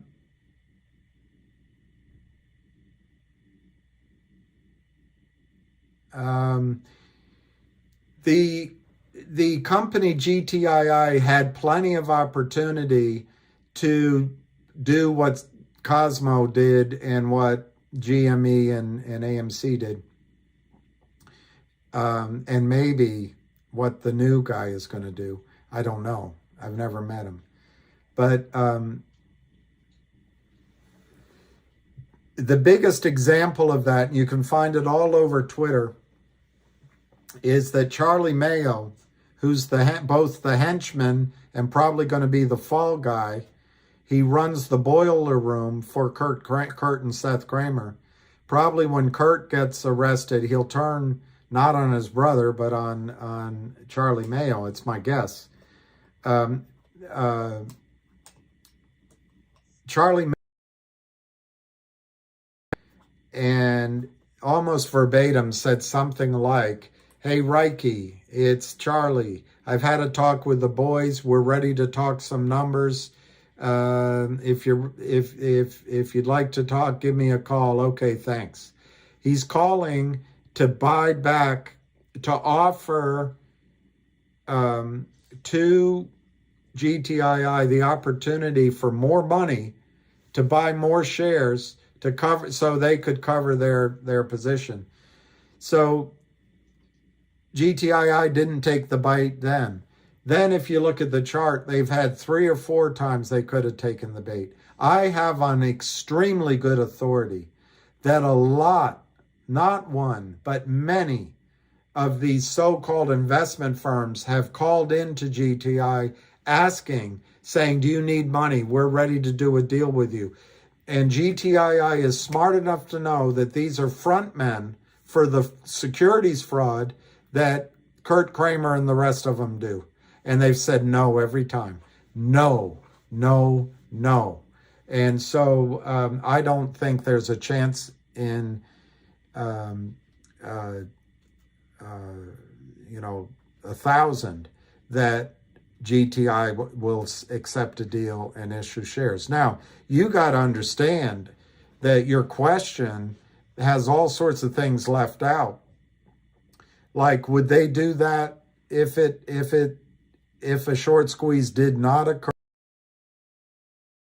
Well, yeah, maybe, I would think. Or would they do that if the stock is at $5,000 and they got a big offer? I'm trying to use extreme examples. There's always a situation where it might happen, but is it going to happen now to kneecap a short squeeze? No, it's not happening at GTII. Yeah, okay, I'm going to go Susan Howard. I can see him. He's climbing up the stairs. I'm going to go feed the dog. Okay. I got to go show him some love. And let me see if there's any. After the squeeze, buy food supplies, silver, gold, and revert back to gold. Yeah, and buy income streams that will survive. And just get out of debt. I had to tell you, the simplest thing to get these jerks out of your life is to get out of debt.